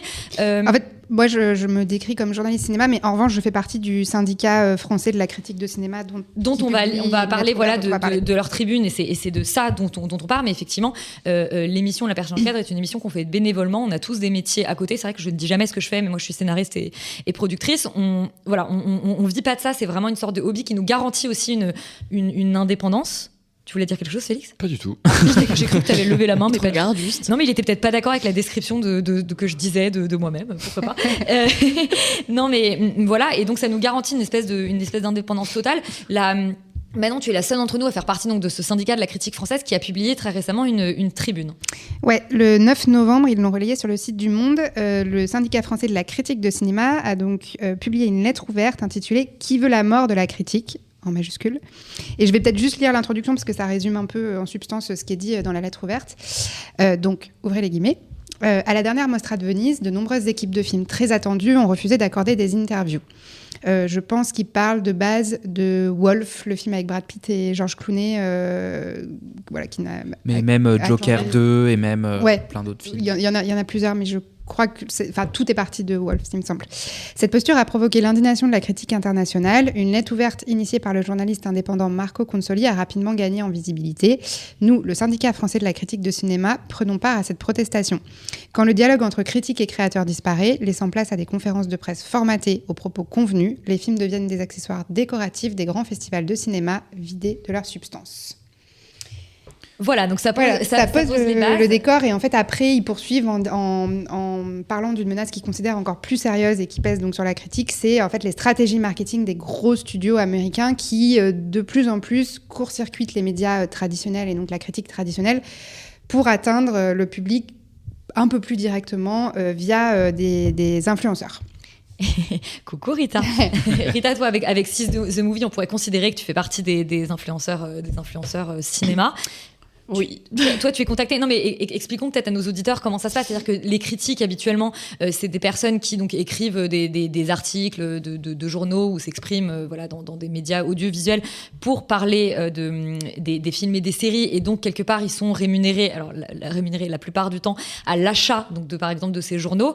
Ce n'est pas le même système avec les influenceurs cinéma où il me semble, alors toi, c'est pas du tout le cas tout le temps, mais qu'il y a certains médias qui ont un système de goodies, en fait, en échange de partenariat avec des... En fait, quand tu es critique ou même journaliste cinéma comme ceux décrit Manon, tu es payé par ta rédaction. La rédaction, soit elle est rémunérée par la pub, soit par des abonnements, soit l'achat en kiosque, justement. Exactement. Alors moi, je suis ce qu'on appelle une micro-influenceuse, vu que je n'ai pas tant d'abonnés que ça. Et d'ailleurs, je dis influenceuse parce que moi, j'ai aucun problème avec le mot, mais les gens qui font du contenu comme je fais disent plutôt qu'ils font de la création de contenu, parce qu'ils n'aiment plus le mot d'influenceur, justement parce qu'ils véhiculent certaines choses. Je pense que c'est un peu le problème, si je peux me permettre, Exactement. De cette tribune, c'est qu'ils mettent l'influence ciné dans le même panier, alors que l'influence ciné que fait Rita et eux, je pense qui pointent, c'est genre Lena Situation et compagnie qui empiètent sur ce territoire. En fait, c'est deux choses différentes. Oui, c'est parce qu'en fait, déjà, et même Lena Situation, je trouve qu'elle c'est encore autre chose. En fait, elle fait des interviews. Non, mais elle est dans sa ligue. En plus, surtout, elle est dans sa ligue à elle-même. En fait, c'est en termes d'influence en France, il y a personne qui joue sur son même tableau. Même les célébrités ne jouent pas sur son tableau sur l'influence. Mais surtout, en fait, ce qu'on décrit, c'est ce que décrivent pas du tout. Ce que décrit le syndicat de la critique, c'est quand on a des influenceurs à plusieurs millions qui ne parlent pas de culture ou de cinéma ou de quoi que ce soit, qui font du lifestyle, on dit généralement, donc des vlogs, ce genre de choses, qui eux vont récupérer tous les créneaux d'interview, parfois même les avant-premières être les seuls invités et plus les critiques ou même juste les journalistes de manière générale, et qui vont être payés pour le faire. C'est là la distinction, c'est que quand on paye quelqu'un pour parler de ton film, globalement ça va être positif, et surtout vu que ce ne sont pas par définition des critiques, et être critique, ça induit une certaine connaissance du grand corpus du cinéma, même si ça veut tout et rien dire. C'est pas seulement dire j'ai aimé ou j'ai pas aimé. Voilà, c'est rarement d'ailleurs. C'est rarement dire j'ai aimé ou j'ai pas aimé. Les bons critiques, généralement, quand on aime bien les lire, c'est parce qu'ils t'expliquent pourquoi est-ce que tu vas aimer ou ne pas aimer selon qui tu es et selon qu'est-ce que le film propose. Et en fait. Et selon la personnalité qui écrit aussi. Exactement. En fait, c'est vraiment dire d'où on parle, qui parle, comment ça parle. Et tout ça pour dire qu'aujourd'hui, ce que le syndicat de la critique, et en vérité, moi je m'inclus dedans, même si je suis pas du tout dans critique, c'est le fait qu'on a des gens qui n'ont absolument rien à voir avec ça, qui se retrouvent à sucrer des temps d'interview aux autres. Alors, oui, pardon. Je pense que, mais juste pour comprendre cette histoire de sucrer des temps d'interview, il faut juste, et ça c'est aussi ce qui est dénoncé dans le film, aux gens, parce que... dans la tribune, c'est que les gros films américains produits par les gros studios, la promo en France, enfin aux États-Unis aussi, est faite lors de junket press. C'est des journées presse où l'équipe du film se déplace dans différents pays, on est dans des hôtels, ça défile. Souvent, on a le droit à des créneaux de 4 minutes, faut quand même, en tout cas pour la presse digitale et vidéo. Quand on est un média genre un peu important, on peut négocier un double slot, ce qu'on appelle 8 minutes. Voilà, c'est des conditions qui sont vraiment pas du tout optimales. Avec le Covid, c'est généralisé ce truc par Zoom maintenant, donc c'est quand même un délire. C'est-à-dire que tu fais ton interview de 4 minutes avec quelqu'un qui est en Zoom, avec des tonnes de gens connectés dans la même conversation que toi, tu sais pas qui c'est, on te parle dans un chat à côté pour te couper, pour te dire il te reste 30 secondes, enfin bref, c'est un enfer. Et voilà, le problème c'est qu'en fait, en France, les attachés de presse de ces studios, ils ont ces équipes que quelques heures. Et il faut essayer de faire rentrer le plus d'interviews dans ces quelques heures parce qu'on est en mode quanti et pas quali. Et ils doivent effectivement arbitrer. C'est compliqué parce qu'il faut choisir les médias que tu invites. C'est un peu compliqué si tu donnes un créneau, à un média et puis derrière, ils vont faire une critique qui va démonter le film. compliqué à justifier après aux États-Unis. Enfin bref, c'est tout un espèce de jeu comme ça, très compliqué. Et voilà, mais les conditions pour les journalistes sont vraiment un peu cata. Donc maintenant qu'on vous a donné un peu comme ça une description de la manière dont ça fonctionnait, nous, la question qu'on s'est posée, c'est que on n'est pas du tout dans cette espèce de logique, on va dire, influence versus critique. On se pose au contraire la question de la pertinence de la critique cinéma française actuelle. La critique cinéma, ça existe depuis toujours, et en France, on a une histoire particulière de la critique, puisque, par exemple, la Nouvelle Vague, ce sont à l'origine des critiques des cahiers du cinéma, Godard, Truffaut, etc., qui sont devenus cinéastes. On a quand même une importance que prend la critique beaucoup plus importante que dans d'autres pays. On a une critique déjà. On a une critique, pays où il y a effectivement. plus de critique cinéma. Mais on peut se poser la question de savoir, c'est-à-dire qu'aujourd'hui, la plupart des gens, quand ils veulent un avis sur un film, ils vont beaucoup plus voir, par exemple, sur Allociné, les critiques spectateurs que les critiques presse. Et on peut se poser la question de la pertinence de ces avis aujourd'hui, d'à quel point ils sont connectés ou déconnectés complètement public. On en parlait au moment, par exemple, du film sur Eastwood, le fait qu'aujourd'hui, même si Jury numéro 2, a priori, est un très bon film, à quel point, finalement, Eastwood, il fait un bon film ou un film catastrophique. Il a toujours 5 étoiles absolument partout. Il a un espèce de passe-droit comme ça. Il y a certains cinéastes qui ont un passe-droit total. C'est le cas aussi d'un certain nombre de cinéastes français, alors qu'ils font par exemple très peu d'entrées en salle. Donc voilà, on peut se poser la question de la pertinence, et j'aimerais un tout petit peu aussi élargir le débat avec un exemple assez précis, et encore une fois, c'est que il y a aussi certains journalistes qui travaillent par exemple pour Canal+, qui ont aussi, qui sortent aussi des films et des séries, et donc cette espèce d'indépendance de pensée. Alors je regarde plus suffisamment par exemple le Cercle pour savoir, j'imagine qu'ils ont quand même le droit évidemment de donner leur avis, mais je me dis quand même, quand tu travailles au sein de Canal+, et que tu dois donner ton avis sur un film ou une série produit par Canal+, évidemment, je pense que c'est compliqué d'aborder la série de la même manière que tu abordes une série sur une plateforme ou une chaîne concurrente. Mais en fait, je pense que ce que tu soulèves, c'est l'espèce de tension inhérente entre la critique et la prescription. C'est-à-dire qu'il y a un truc où on parle d'une émission comme étant une émission prescriptrice. Et à un moment, le Grand Journal, à ses grandes heures, était l'émission de télé la plus prescriptrice, disait-on. Elle était fausse de roi. Parce qu'il y avait un côté où tu passais au Grand Journal, ton film avait une je crois vitrine. Que dans la tête des attachés presse, quotidien est en tout cas toujours comme ça. Mais en réalité, oui, mais je trouve que ça se discute, parce que quand il y a des tout petits films indépendants, le film de Charlotte Lebon, Falcon Lake, qu'on aimait beaucoup, elle est passée sur Quotidien, le film était beaucoup défendu à l'antenne, le film a fait 30 000 entrées. Donc c'est parisien, c'est aussi la différence. Aujourd'hui, Quotidien, ça touche les Parisiens. Et après, il y a eu la polémique Bastien Vives au même moment. Mais en fait, je pense qu'en réalité, qui avait écrit la BD, donc c'est peut-être pas un bon exemple, mais à mon avis, en réalité, un passage sur Quotidien n'équivaut pas un nombre d'entrées. Moi, je pense que c'est surtout ça la réalité. Mais bon, dans tous les cas, je trouve qu'en fait, c'est ça la notion, c'est-à-dire que à quel point une émission est prescriptrice ou pas. Donc, à quel point est-ce qu'elle est puissante en termes de prescription ou pas. Et je pense que c'est là-dessus que se base aussi cette incompréhension, cette frustration de la part de certains critiques en disant que oui, en fait, les studios, ils préfèrent prescrire leurs films. Ils préfèrent qu'il y ait un buzz positif qui émane de partout et qu'en fait, qui devienne le discours ambiant, plutôt que des gens qui en fait vont faire leur travail et dire Gladiator 2, c'est pas bien. C'est vraiment nul. Et du coup, de ce point de vue-là, leur intérêt marketing n'est pas de faire ça. Donc en fait, la question, c'est vraiment de se dire, mais à quel point les studios vacillent en réalité, les producteurs et les distributeurs vacillent quand on dit du mal de leur film. Techniquement, ils devraient pas avoir aussi peur que ça si les films étaient bons. En fait, oui, c'est ça. C'est complètement, pardon Rita, symptomatique ils ont vraiment peur de la qualité de leur film. Enfin là, ils en viennent à ne plus montrer, les gros studios, les films à la presse. C'est le cas de Gladiator 2 où il y a eu un embargo. Je vais y arriver. Ouais, complètement. Total. Ça, les embargos critiques maintenant, ils sont jusqu'au jour. Voilà. Ouais, exactement. Ouais, ça, ils en parlent. En parler. L'influence avait le droit de relayer des informations sur le film.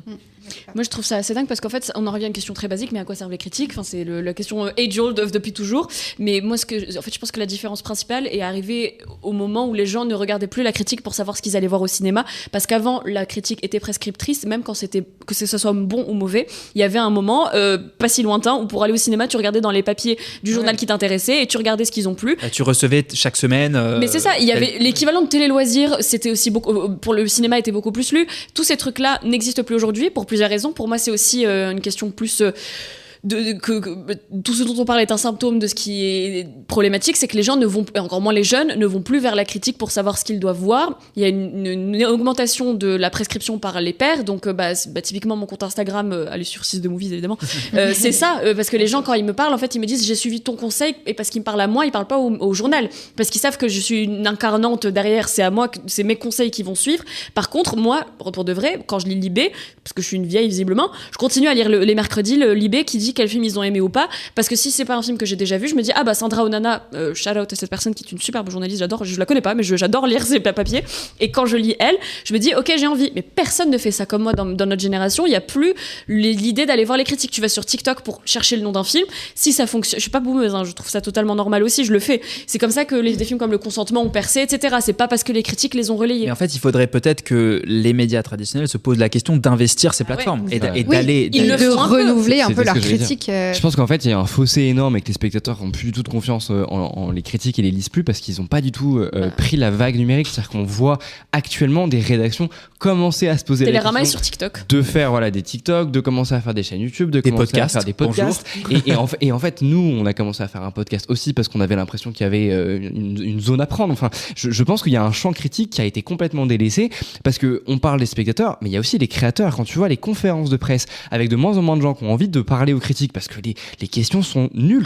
Les confs de Cannes où il y a le critique italien qui chaque année pose une question gênante à quelqu'un. Ouais, ou même tu vois les masterclass que j'ai pu voir personnellement à Cannes qui sont animés par des grands critiques dont je tairai le nom et qui posent des questions extrêmement banales à genre Bong Joon-ho ou des gens qui sont passionnants où tu peux vraiment parler de cinéma avec eux.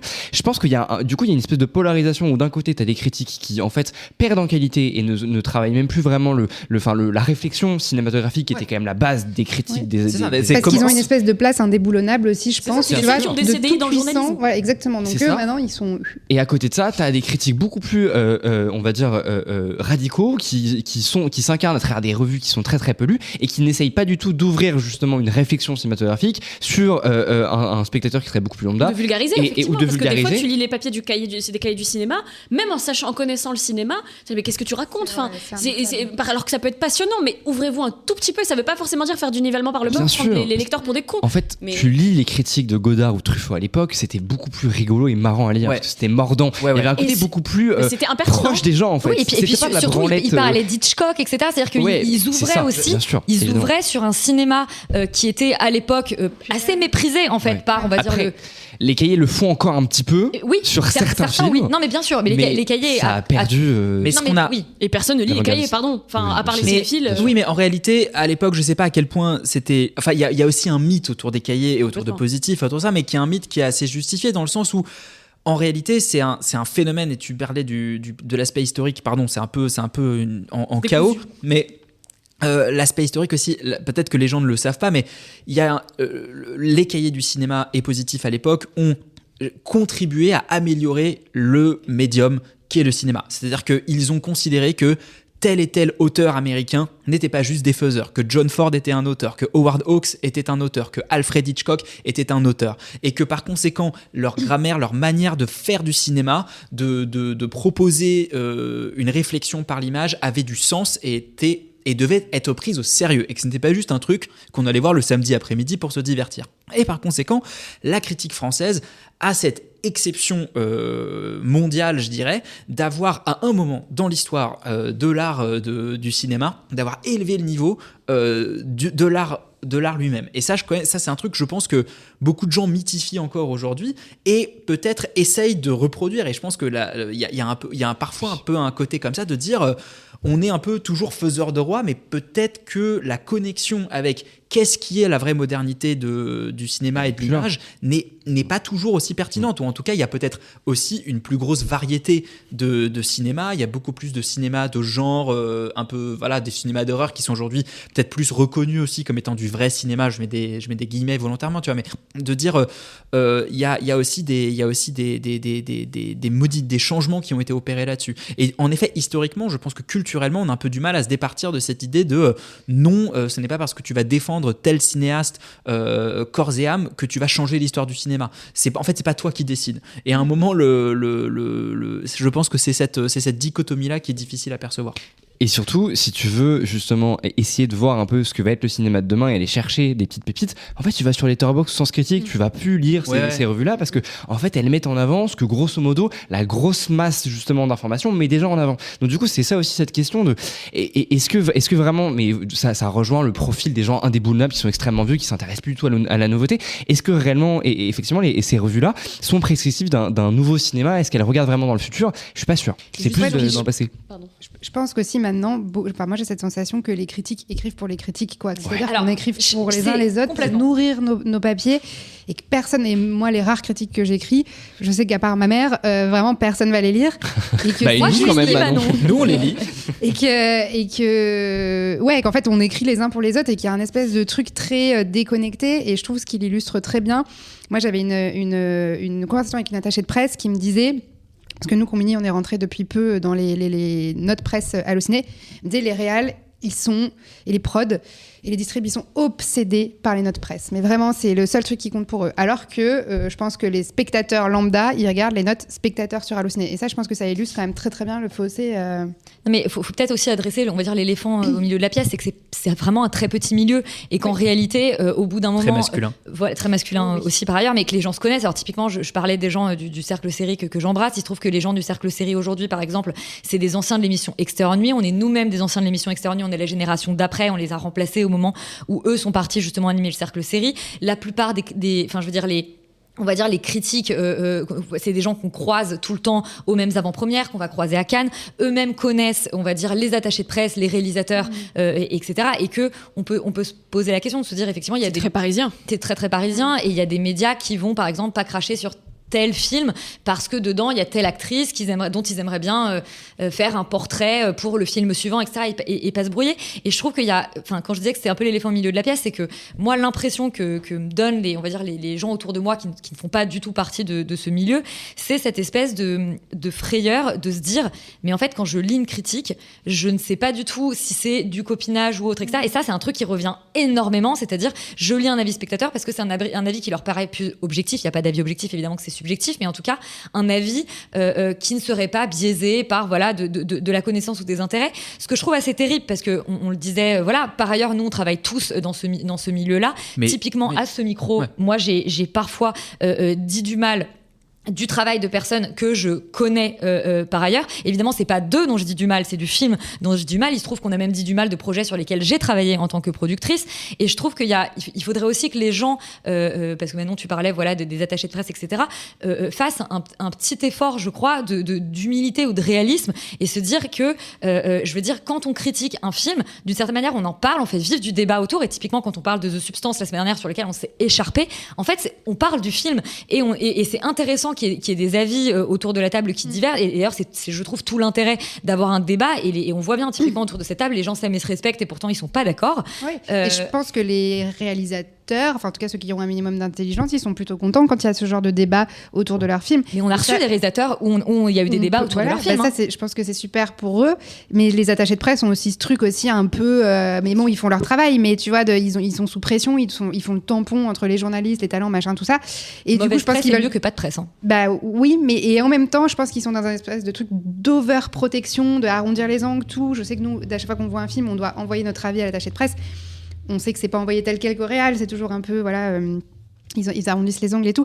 Donc ils font leur travail, mais je pense qu'il y a aussi ça, c'est qu'on les protège comme ça, peut-être beaucoup de la critique. Enfin, je veux dire, c'est normal d'être dans une position de vulnérabilité quand on est une personne qui présente un film, quel que soit, qu'on soit acteur, réalisateur, etc. C'est tout à fait normal, mais en même temps, on le présente à un public qui va aussi réagir à-dessus, mais l'aimer ou pas. Après, il y en a aussi je sais qu'il y a une légende qui dit que le Masque et la Plume, quand t'as ton film, ton livre, machin, qui est chroniqué dans le Masque et la Plume, l'attaché de presse te dit vraiment n'écoute pas et je te ferai, parce que des fois, ça peut être quand même d'une violence, parce qu'il y a un truc de se laisser entendre, comme tu disais tout à l'heure, plutôt Manon, comme tu disais, sur le fait de les critiques écrivent pour les critiques. Des fois, le Masque et la Plume, bon, c'est très rigolo à écouter, mais je me dis souvent, effectivement, si c'était mon film, peut-être que je serais morte. Mais moi, ce que je voulais dire, c'est plutôt sain qu'un tel niveau de sérieux aussi existe, quoi, que ce soit à ce totalement. point. Mais moi, ce que j'allais dire, c'est peut-être pour arrêter de taper sur les critiques et les influenceurs. J'ai l'impression qu'on a tapé sur tout le monde, c'est très bien. Non, mais il est autocritique en même temps. Je trouve que c'est très bien de des fois tout le monde, critiquer tout le monde. Donc je vais continuer ma critique sur les publics en fait, parce qu'aujourd'hui tu as commencé Manon en disant que l'article s'appelle Qui a peur de la critique. Le public a peur de la critique. Honnêtement, si tu fais un tweet, par exemple, je sais que Simon Rio qui est du podcast Réalisé sans trucage fait souvent des tweets. Bonjour. Exactement. Auquel tu as participé une ou deux fois, effectivement. Il fait souvent des tweets avec des mots de vocabulaire assez rigolos. Il va chercher ses critiques très loin. C'est pas ses critiques d'ailleurs, c'est juste des tweets et c'est fait pour rigoler. C'est des mots d'esprit pour troller. Voilà, c'est des mots d'esprit. Quand il fait ça, il y a toujours 37 personnes qui répondent en disant dans tous les cas, on peut jamais s'amuser avec vous.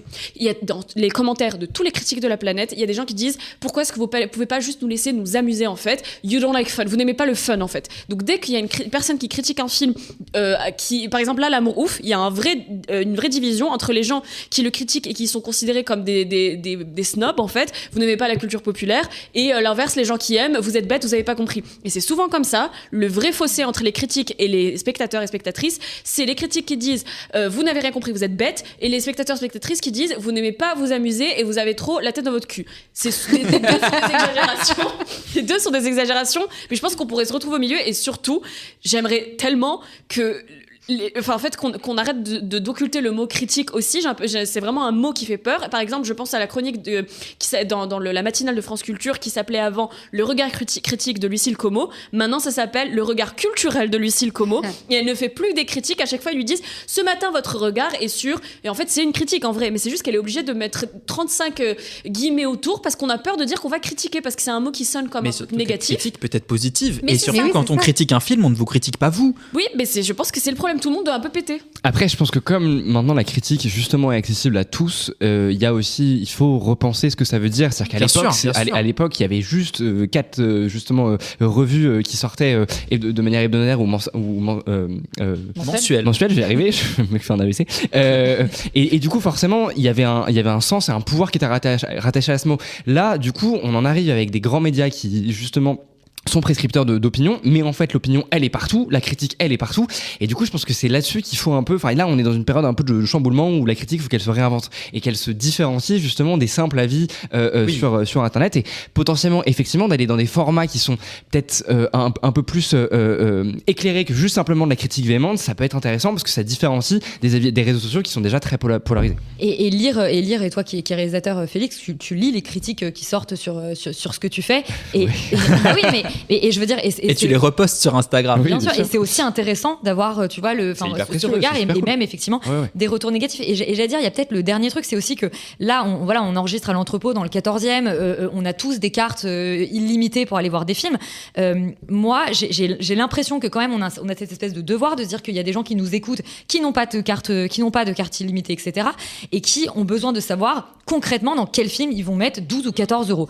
Et s'ils font ça une fois par mois, et moi j'ai pas envie de me dire qu'ils vont aller voir un film dont on a dit énormément de bien avec un regard parfois un peu parisiano centré, et que cette personne va aller débourser ses 14 euros et se dire bah merde, en fait j'aurais mieux fait d'aller voir tel film. Et que donc il y a quand même un devoir un peu de transparence pour respecter les gens qui nous écoutent et qui ne vont pas voir 5 films par mois et qui vont en plus de ça potentiellement payer la babysitter, etc., parce que ça revient cher une place de cinéma pour se payer une soirée cinéma aujourd'hui. Et peut-être parfois expliquer pourquoi un film très plaisant, très réussi est problématique ou pas ouf, ou il y a, moi je pense que les deux peuvent coexister, c'est-à-dire que tu peux avoir apprécié un film et pourtant écouter un avis critique qui va te renforcer ou au contraire t'apporter d'autres points de réflexion. Donc je pense que c'est pas juste une question de transparence, c'est aussi une question de salubrité, d'hygiène intellectuelle. Des clés de lecture et des grilles de lecture, quoi. La critique, c'est pas juste dire moi j'ai pas aimé, si vous avez aimé vous êtes bête, quoi. Enfin, et puis c'est comme dans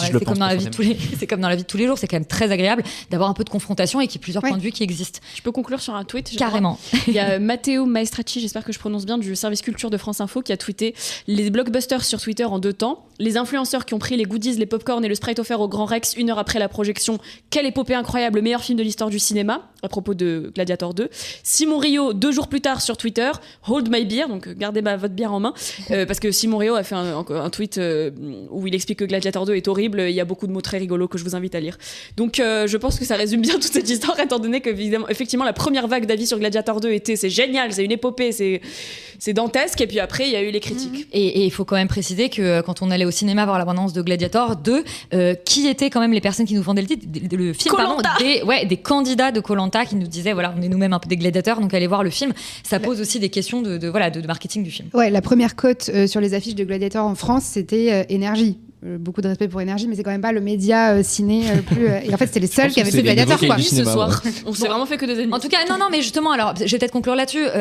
Comprenez que c'est absolument pas visé sur tel ou tel média et qu'on fait en même temps notre autocritique en faisant ça, en se disant que voilà, nous aussi, on travaille dans ce milieu-là à divers postes. On fait de la critique sur un média qu'on a envie d'avoir, voilà, indépendant, bénévole, pour nous garantir cette espèce de liberté. Et que, encore une fois, c'est pas de l'attaque personnelle ad hominem du tout. C'est pas ça l'idée, c'est plutôt de se poser la question du rôle de la critique aujourd'hui et de comment on peut le rendre peut-être un peu plus démocratisé ou en tout cas un peu plus tourné vers le public et vers vous, nos auditeurs qui nous écoutez. Mais surtout, n'hésitez pas d'ailleurs à réagir à ce débat en commentaire et à nous dire si vous êtes d'accord avec nous, s'il y a des points sur lesquels, qu'on n'a pas mentionnés, il y a des zones de flou sur lesquelles vous auriez aimé qu'on soit un peu plus précis. On va enchaîner sur notre troisième débat du soir. C'est Good One d'India Donaldson. It's great. Go on. Sam, go. Everybody's ready to go. Yeah, I'm sure. Go without. What the fuck is he so angry about? His parents' relationship ending? I didn't even know you ate meat. Yeah, I thought you were a vegetarian. Nouvelle histoire d'un père et de sa fille. Good One raconte l'histoire d'une adolescente qui aurait vraiment préféré passer un week-end entre amis, mais elle suit son père dans une randonnée dans les montagnes. Seulement, voilà qu'il y a un invité un peu squatter, c'est un ami de son père, et ce petit road trip va prendre une toute autre direction, Rita. Ça a l'air beaucoup plus excitant quand tu le pitches. En vérité, c'est pas. On dirait que c'est un intrus dans les pitchs du film, mais en vérité, c'est que c'était un road trip qui était prévu entre un homme et son meilleur ami et leurs enfants. La fille qui est le personnage principal et le fils du meilleur ami du père. Bon, bref, c'était pas très clair comment je l'ai expliqué. C'est un road trip dans les Catskills, donc ces montagnes près de New York. Il y a beaucoup d'épisodes, notamment de Mrs. Maisel, qui ont été faits là-bas, donc on mentionne. C'est un endroit qui est assez sauvage, qui est très beau. Donc visuellement, c'est un film luxuriant qui se passe dans la forêt. Maintenant, je ne saurais pas vous dire de quoi ça parle. Je me suis vraiment ennuyée. Je suis assez déçue parce que c'est un film très Sundance. Et ce que j'entends par là, donc Sundance, ce festival américain, c'est que c'est un petit film avec des petits enjeux qui normalement est censé briller par la performance des acteurs et des actrices et par la justesse du ton sur cette intimité. Là, j'y ai pas vu grand-chose. Il y a une scène que je trouve intéressante, mais c'est à peu près tout. Je me suis un peu endormie devant, malheureusement. C'est un premier film donc de India Donaldson qui était également à la quinzaine des cinéastes à Cannes et Félix, le film prétend parler comme ça à travers cette relation d'un fossé générationnel, mais aussi d'un sexisme ordinaire, d'un patriarcat qui s'incarne. Oui, et qui est assez vieillissant aussi, parce que du coup c'est incarné évidemment par des hommes de 60 ans. Moi je sauve l'actrice principale quand même, Lily Collins, que je trouve assez incroyable. Alors c'est un peu une version discount de Saoirse Ronan, on est d'accord, mais je trouve qu'il y a quand même quelque chose d'hyper naturel, d'assez captivant en fait avec elle, et je trouve qu'elle réussit à rendre de manière extrêmement subtile justement cette bataille d'émotions, je pense, qu'elle a dans sa tête quand elle est quelque part victime, en tout cas témoin de commentaires ou de situations qui justement peuvent être déplacées. Après, je te rejoins un peu. Je suis d'accord qu'il n'y a pas non plus grand-chose. C'est-à-dire que je trouve qu'il y a quand même quelques petites séquences qui ont fonctionné sur moi. Et évidemment, la nature, c'est très beau. Et il y a plein de plans qui sont très chouettes. Donc, je sauve quand même quelques petites parties du film. Et l'écriture, en fait, des personnages et des pères, notamment, que je trouve assez subtil et assez criant de vérité. J'ai bien aimé aussi que la mise en scène soit pas très ostentatoire pour ne pas me pousser à penser quelque chose ou juger forcément directement les personnages. C'est juste, on te pose devant en fait quelque part ces situations et c'est un peu à toi de faire ta petite tambouille. Ça, je trouvais ça intéressant. Après, le problème que j'ai, c'est que déjà, je trouve que les références sont criantes. Je veux dire, Kylie Richards, elle est partout tout le temps dans ce film, et je trouve ça dommage parce que du coup il n'y a pas vraiment de personnalité réelle, je trouve, à la mise en scène. Et surtout, en fait, j'ai l'impression qu'il y a énormément de moments où en fait elle fait parler ses personnages, et du coup tout l'intérêt du film passe par les dialogues et par ces séquences où les personnages interagissent. C'est le langage, je pense, fait partie des thématiques quelque part du film qui est un petit peu décrypté par ces scènes, mais j'aurais bien aimé avoir plus de séquences où il y a vraiment des actions et que ces actions nous renseignent sur les personnages, nous renseignent entre les dynamiques. Là, je trouve qu'il y a un côté un peu genre on marche, on discute pendant 1h30 qui du coup moi m'a un peu frustré à ce niveau. Manon, est-ce qu'on peut dire que Good One, c'est un joli petit film, comme Sundance en fait régulièrement? Non. La bagarre. Oui. C'est Félix finalement le plus gentil sur Good One. Ah non, moi j'ai vraiment toi, trouvé que c'est pas du tout un petit film. Moi je trouve que c'est un grand alors, film. Je disais pas petit film avec enfin je veux dire dans le sens il y a des... Dans les enjeux. C'est-à-dire petit film dans les enjeux et ce qui décrypte, mais il y a des grands petits films. Je trouve que c'est un grand petit film alors. Nous comprenons sur le terme. Moi j'ai été vraiment vraiment très séduite par ce film que j'ai trouvé vraiment d'une subtilité, et d'une finesse d'écriture vraiment assez remarquable. En fait c'est complètement l'espèce de pendant extrême opposé à The Substance, je trouve, pour parler de la colère féminine et tout ça. Enfin, là, on est vraiment dans un truc extrêmement feutré. Et Manon avait aimé The Substance aussi. Oui, moi j'aime bien les deux extrêmes. Où là, vraiment, c'est-à-dire que c'est des petites phrases et des toutes petites actions comme ça qu'elles nous installent au fur et à mesure pour nous parler du patriarcat de façon générale. Mais c'est vraiment tout est assez on va pas révéler l'espèce de twist final, mais quand même tout le reste est quand même très intéressant, tout est très insidieux, c'est des petites phrases qu'ils vont avoir où ils présupposent qu'ils la connaissent, genre toi t'es pas végétarienne, on pensait et tout, enfin voilà, c'est génial. Vraiment je trouve ça vraiment bien écrit parce que c'est pas non plus, le père il est lâche, son ami il est médiocre et tout, c'est un peu la médiocrité masculine, mais et adulte aussi, quand on est adolescent, on a tendance à projeter de la médiocrité sur les adultes. Complètement. Super mature dans ce film. Oui.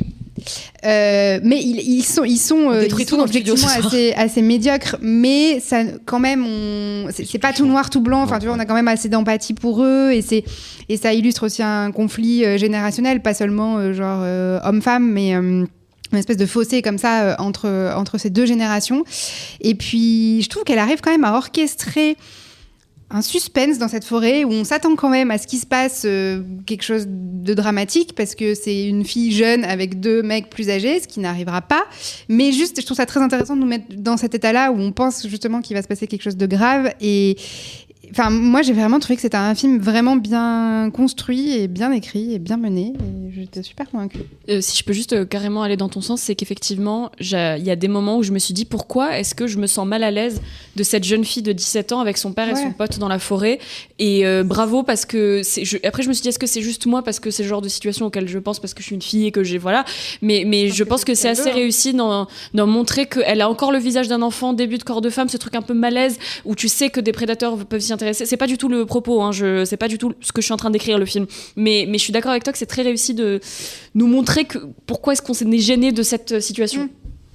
Ouais, on se questionne beaucoup sur nos propres peurs et vraiment moi ça m'a mis dans un état assez intéressant, et moi-même j'avais un peu la colère un peu qui montait comme ça au fur et à mesure du film, mais un truc assez sourd comme ça, et j'ai trouvé ça assez intéressant. Donc on vous recommande plutôt, avec Rita qui est un peu plus mitigée sur ce Good One, mais on vous recommande quand même de découvrir donc le premier film d'India Donaldson, et le quatrième film dont on débat ce soir, c'est un documentaire, ça s'appelle No Other Land. Bande annonce.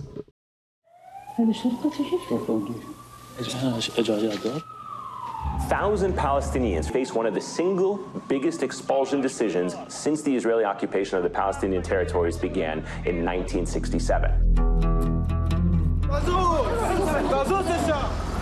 مسافر يطا هي المكان اللي كبرت فيه. No Other Land est né de la rencontre entre Basel Adra, qui est un activiste palestinien en Cisjordanie qui filme l'expulsion de sa communauté par l'occupation israélienne depuis plus de 5 ans. Sa rencontre donc avec Yuval, qui est un journaliste israélien qui le soutient dans ses démarches. C'est l'histoire aussi de leur amitié. C'est un film qui a été réalisé par un collectif palestino-israélien, cette fois-ci je ne dis pas de bêtises, qui est un collectif de 4 militants. Félix, tu as découvert ce No Other Land.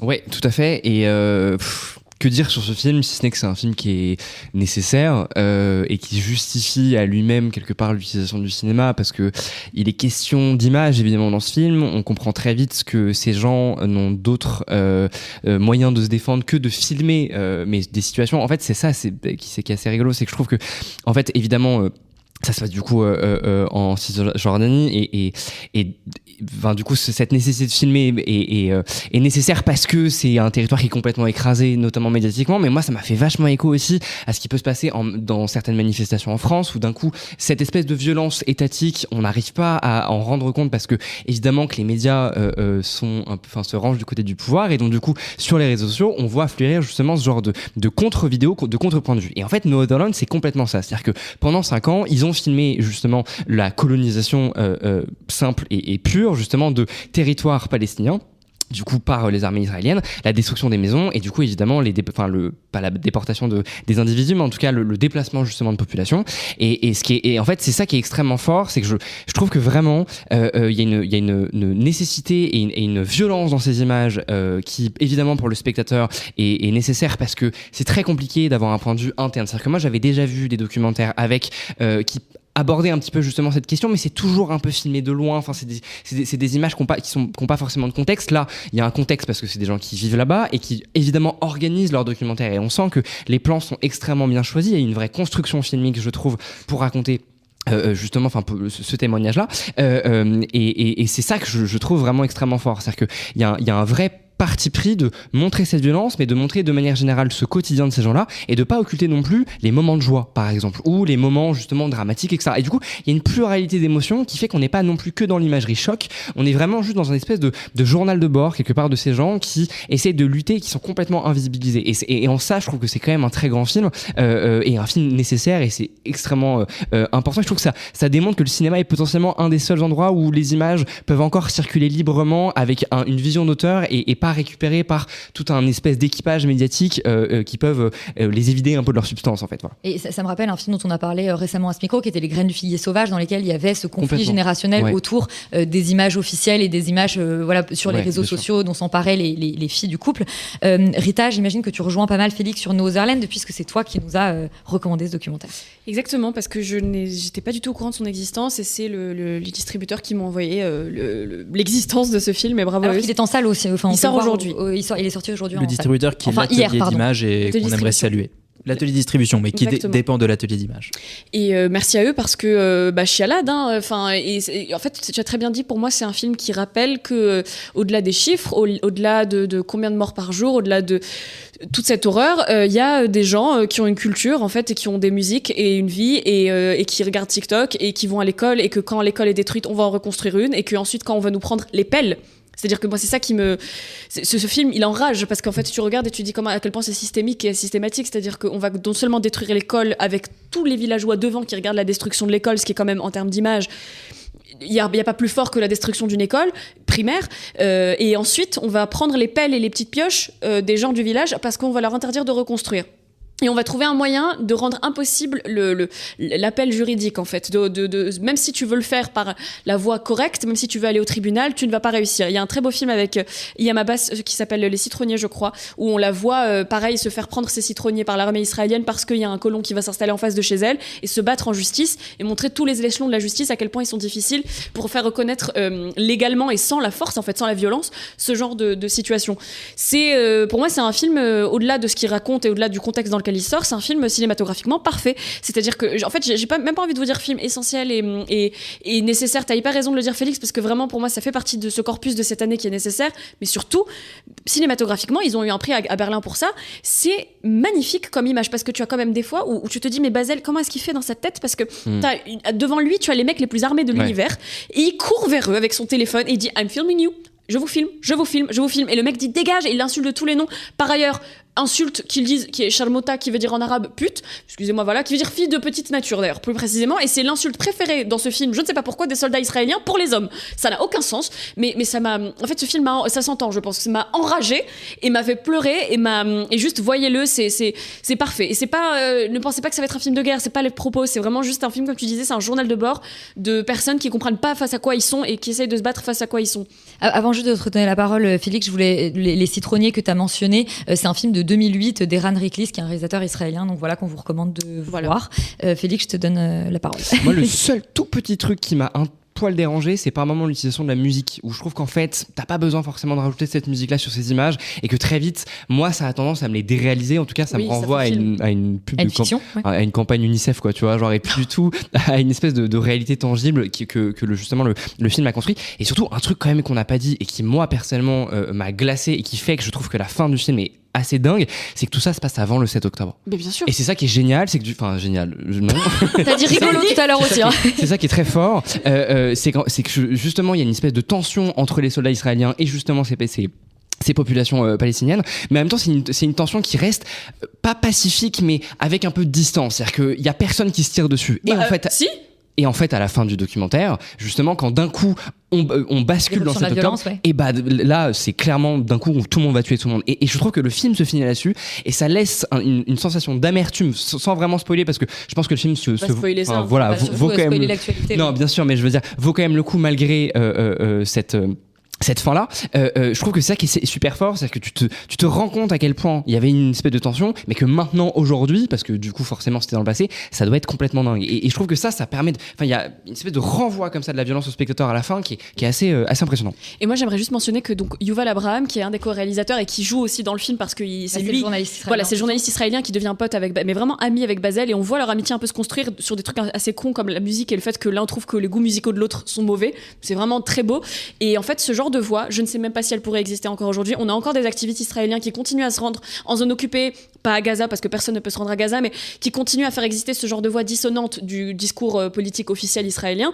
C'est extrêmement difficile pour eux d'exister, mais ils sont là. D'ailleurs, lui-même s'est fait accuser d'antisémitisme après son discours à Berlin, ce qui est quand même le pompon. Ouais. Mais dans le documentaire, il passe à mon nez à la dans télévision. Dans le documentaire, on lui dit que c'est un traître, que c'est un antisémite envers les juifs et lui-même, c'est un truc assez violent. Et surtout, moi j'aimerais rendre hommage à ces gens comme le journal Haaretz, qui n'a plus aucune voix aujourd'hui, qui continue à produire des articles et à expliquer pourquoi est-ce que c'est extrêmement grave ce qui se passe, mais qui se font complètement éteindre et étouffer entièrement.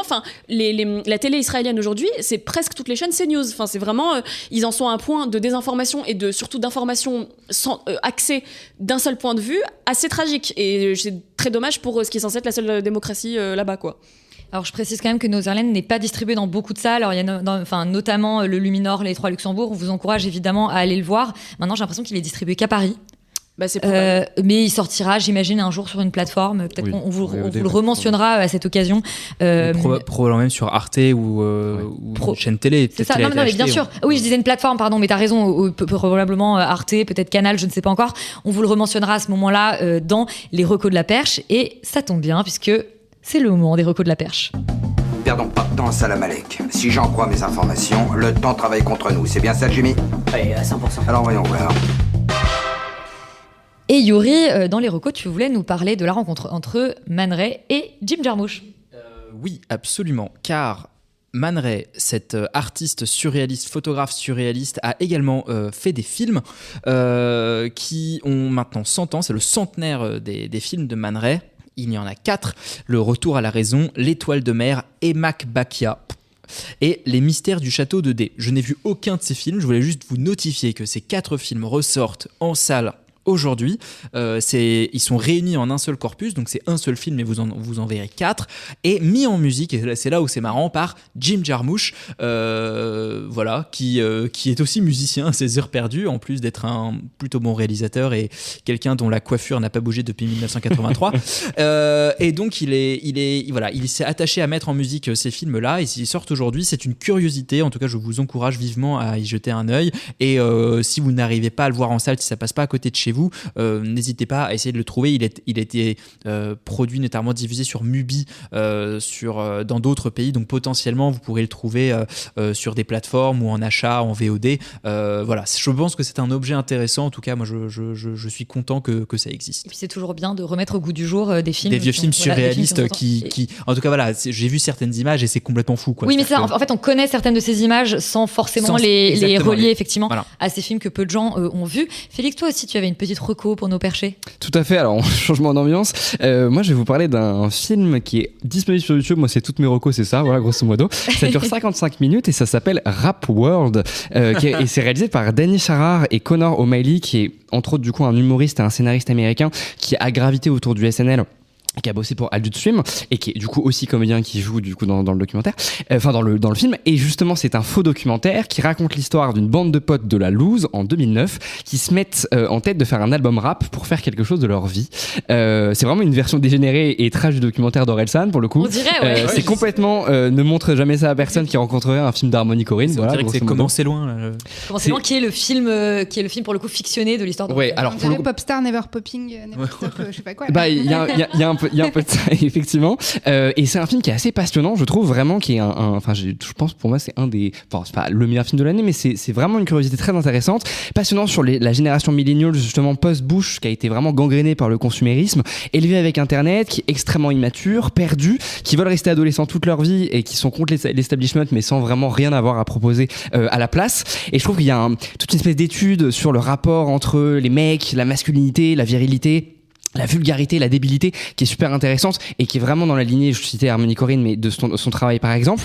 Ça parle aussi de gentrification du rap notamment, et ça je trouve que c'est toujours un sujet qui est intéressant, et surtout à la nostalgie du vide, c'est-à-dire qu'on est envieux et nostalgique d'un moment où on se sentait libre et bien et machin, et en fait on se rappelle, je trouve que le film nous rappelle que en vrai on glandait rien et qu'on était juste foncé dans un abribus. Donc c'est un film qui est très touchant, qui est extrêmement drôle et esthétiquement surtout très intéressant, parce que du coup c'est en fait tout est filmé avec une vieille caméra DV, c'est monté sur Windows Movie Maker, et tout ça est en fait évidemment accentué volontairement. Il y a une utilisation de l'esthétique un peu Y2K à des fins évidemment de marqueurs temporels, culturels, mais aussi sensibles, parce que je trouve que la forme illustre extrêmement bien justement la psychologie de ces personnages. On fait leur portrait parce que justement c'est un docu qui est quelque part techniquement réalisé par eux, donc du coup évidemment ils s'expriment à travers cette forme-là.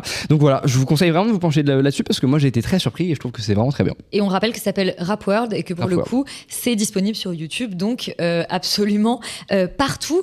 On termine cette émission avec une carte blanche et cette semaine, carte blanche à Manon. J'ai réfléchi à ce que tu m'avais dit l'autre jour. J'ai passé la moitié de la nuit à y réfléchir. Et puis j'ai eu un flash. Manon, on a parlé de la Corse avec le royaume de Julien Colonna, l'île de beauté qui est toujours mère de fiction. Ouais, alors cette semaine, il y a le royaume qui sort.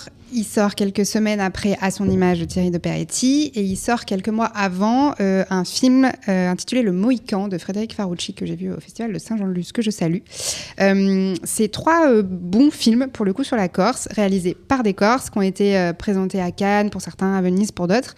Et ce hasard, qui n'en est d'ailleurs peut-être pas un, dit calendrier, m'a donné envie un peu de me pencher sur le sujet du cinéma corse et de l'image de la Corse qu'il véhicule.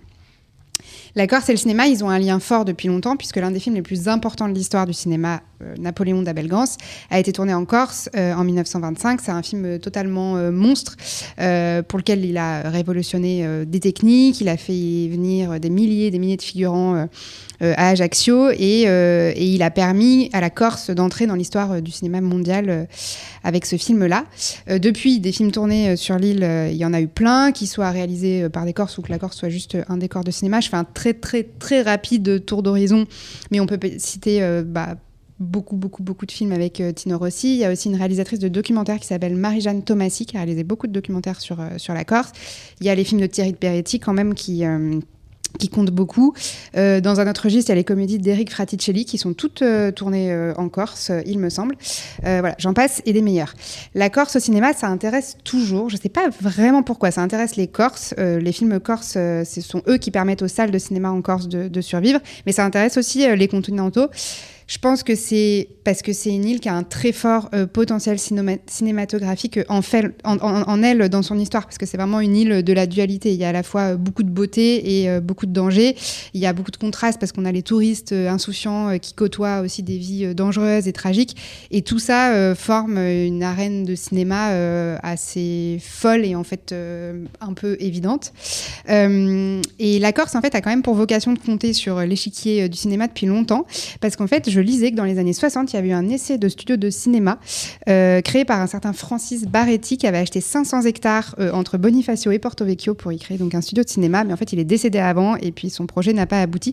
Mais c'est quand même un espèce de serpent de mer, ce truc. J'ai cru comprendre que c'était toujours plus ou moins d'actualité.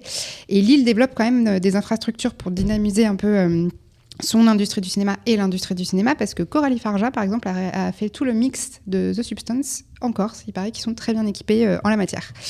Ce qui est intéressant de noter, c'est que les Corses, ils ont toujours été très attentifs à l'image de leur île. Dès 1911, la Fédération des syndicats d'initiative corse aurait intenté un procès à la société Pathé. Je ne sais pas trop pour quel film. Bref, j'ai eu un peu du mal à aboutir de ce côté de ces recherches. Un obscur film muet disparu qu'on ne verra certainement, plus jamais. Voilà. À ce moment-là aussi.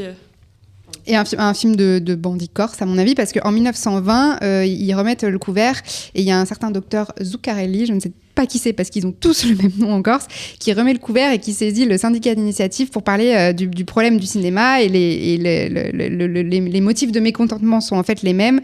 Il regrette que cette île si belle soit surtout filmée et montrée à travers des histoires de vendetta et de maquis. Et en fait, ils avaient peur, in fine, que le tourisme en pâtisse, et cette affaire a visiblement pris une espèce de dimension assez nationale sur l'île. Et on en parlait avec le Royaume, il y a en ce moment forcément un mouvement de réappropriation de la Corse par les Corses qui finit par toucher le cinéma. Et il y a toute une nouvelle génération de cinéastes très intéressantes, je trouve, de cinéastes insulaires. Donc il y a Julien Colonna, il y a Frédéric Farocci, il y a aussi Caroline Poggi qui était à Cannes cette année avec It's the Night, qui n'est pas un film qui parle de Corse, mais bon, il faut quand même noter. Et il y a Thierry de Peretti qui continue à faire des films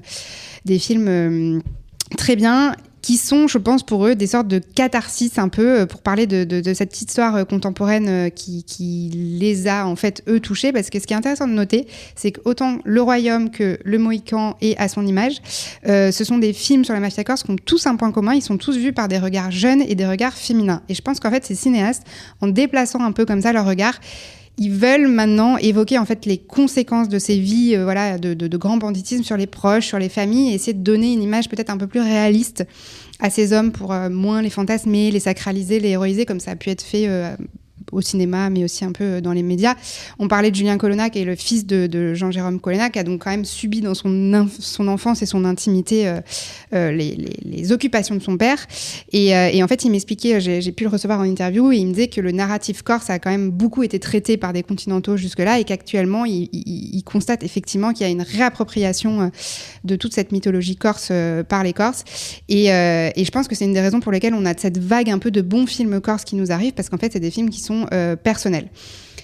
Petite nuance, c'est que pour le moment, tous les films corses contemporains que j'ai en tête, on en revient à ce que je disais tout à l'heure, parlent quand même essentiellement de la Corse à travers la violence. Je mentionnerai le film High Comet, qui est sorti il y a 1 ou 2 ans, de Pascal Tagnati, qui était juste un film de vacances dans mes souvenirs et qui était plutôt chouette. Mais voilà, je pense que c'est normal. Là, il y a beaucoup de choses à exorciser, à mon avis, pour ces gens-là. Il faut se réapproprier ces histoires avant de pouvoir en raconter d'autres, mais je pense que ça va arriver et que j'ai hâte de les voir. Eh ben merci Manon, on espère qu'on verra la Corse par d'autres prismes. Merci de nous avoir écoutés jusqu'au bout. On remercie toujours l'entrepôt de nous accueillir. On vous remercie, vous, d'être de plus en plus nombreux chaque semaine à nous écouter. Ça nous fait hyper plaisir. Et surtout, n'hésitez pas à nous suivre sur les réseaux. On est sur Instagram, on est sur Twitter, on est sur TikTok. On est aussi sur YouTube. Et n'hésitez pas aussi à nous donner vos avis. On en parlera dans le courrier des auditeurs en début d'émission. On vous dit à la semaine prochaine.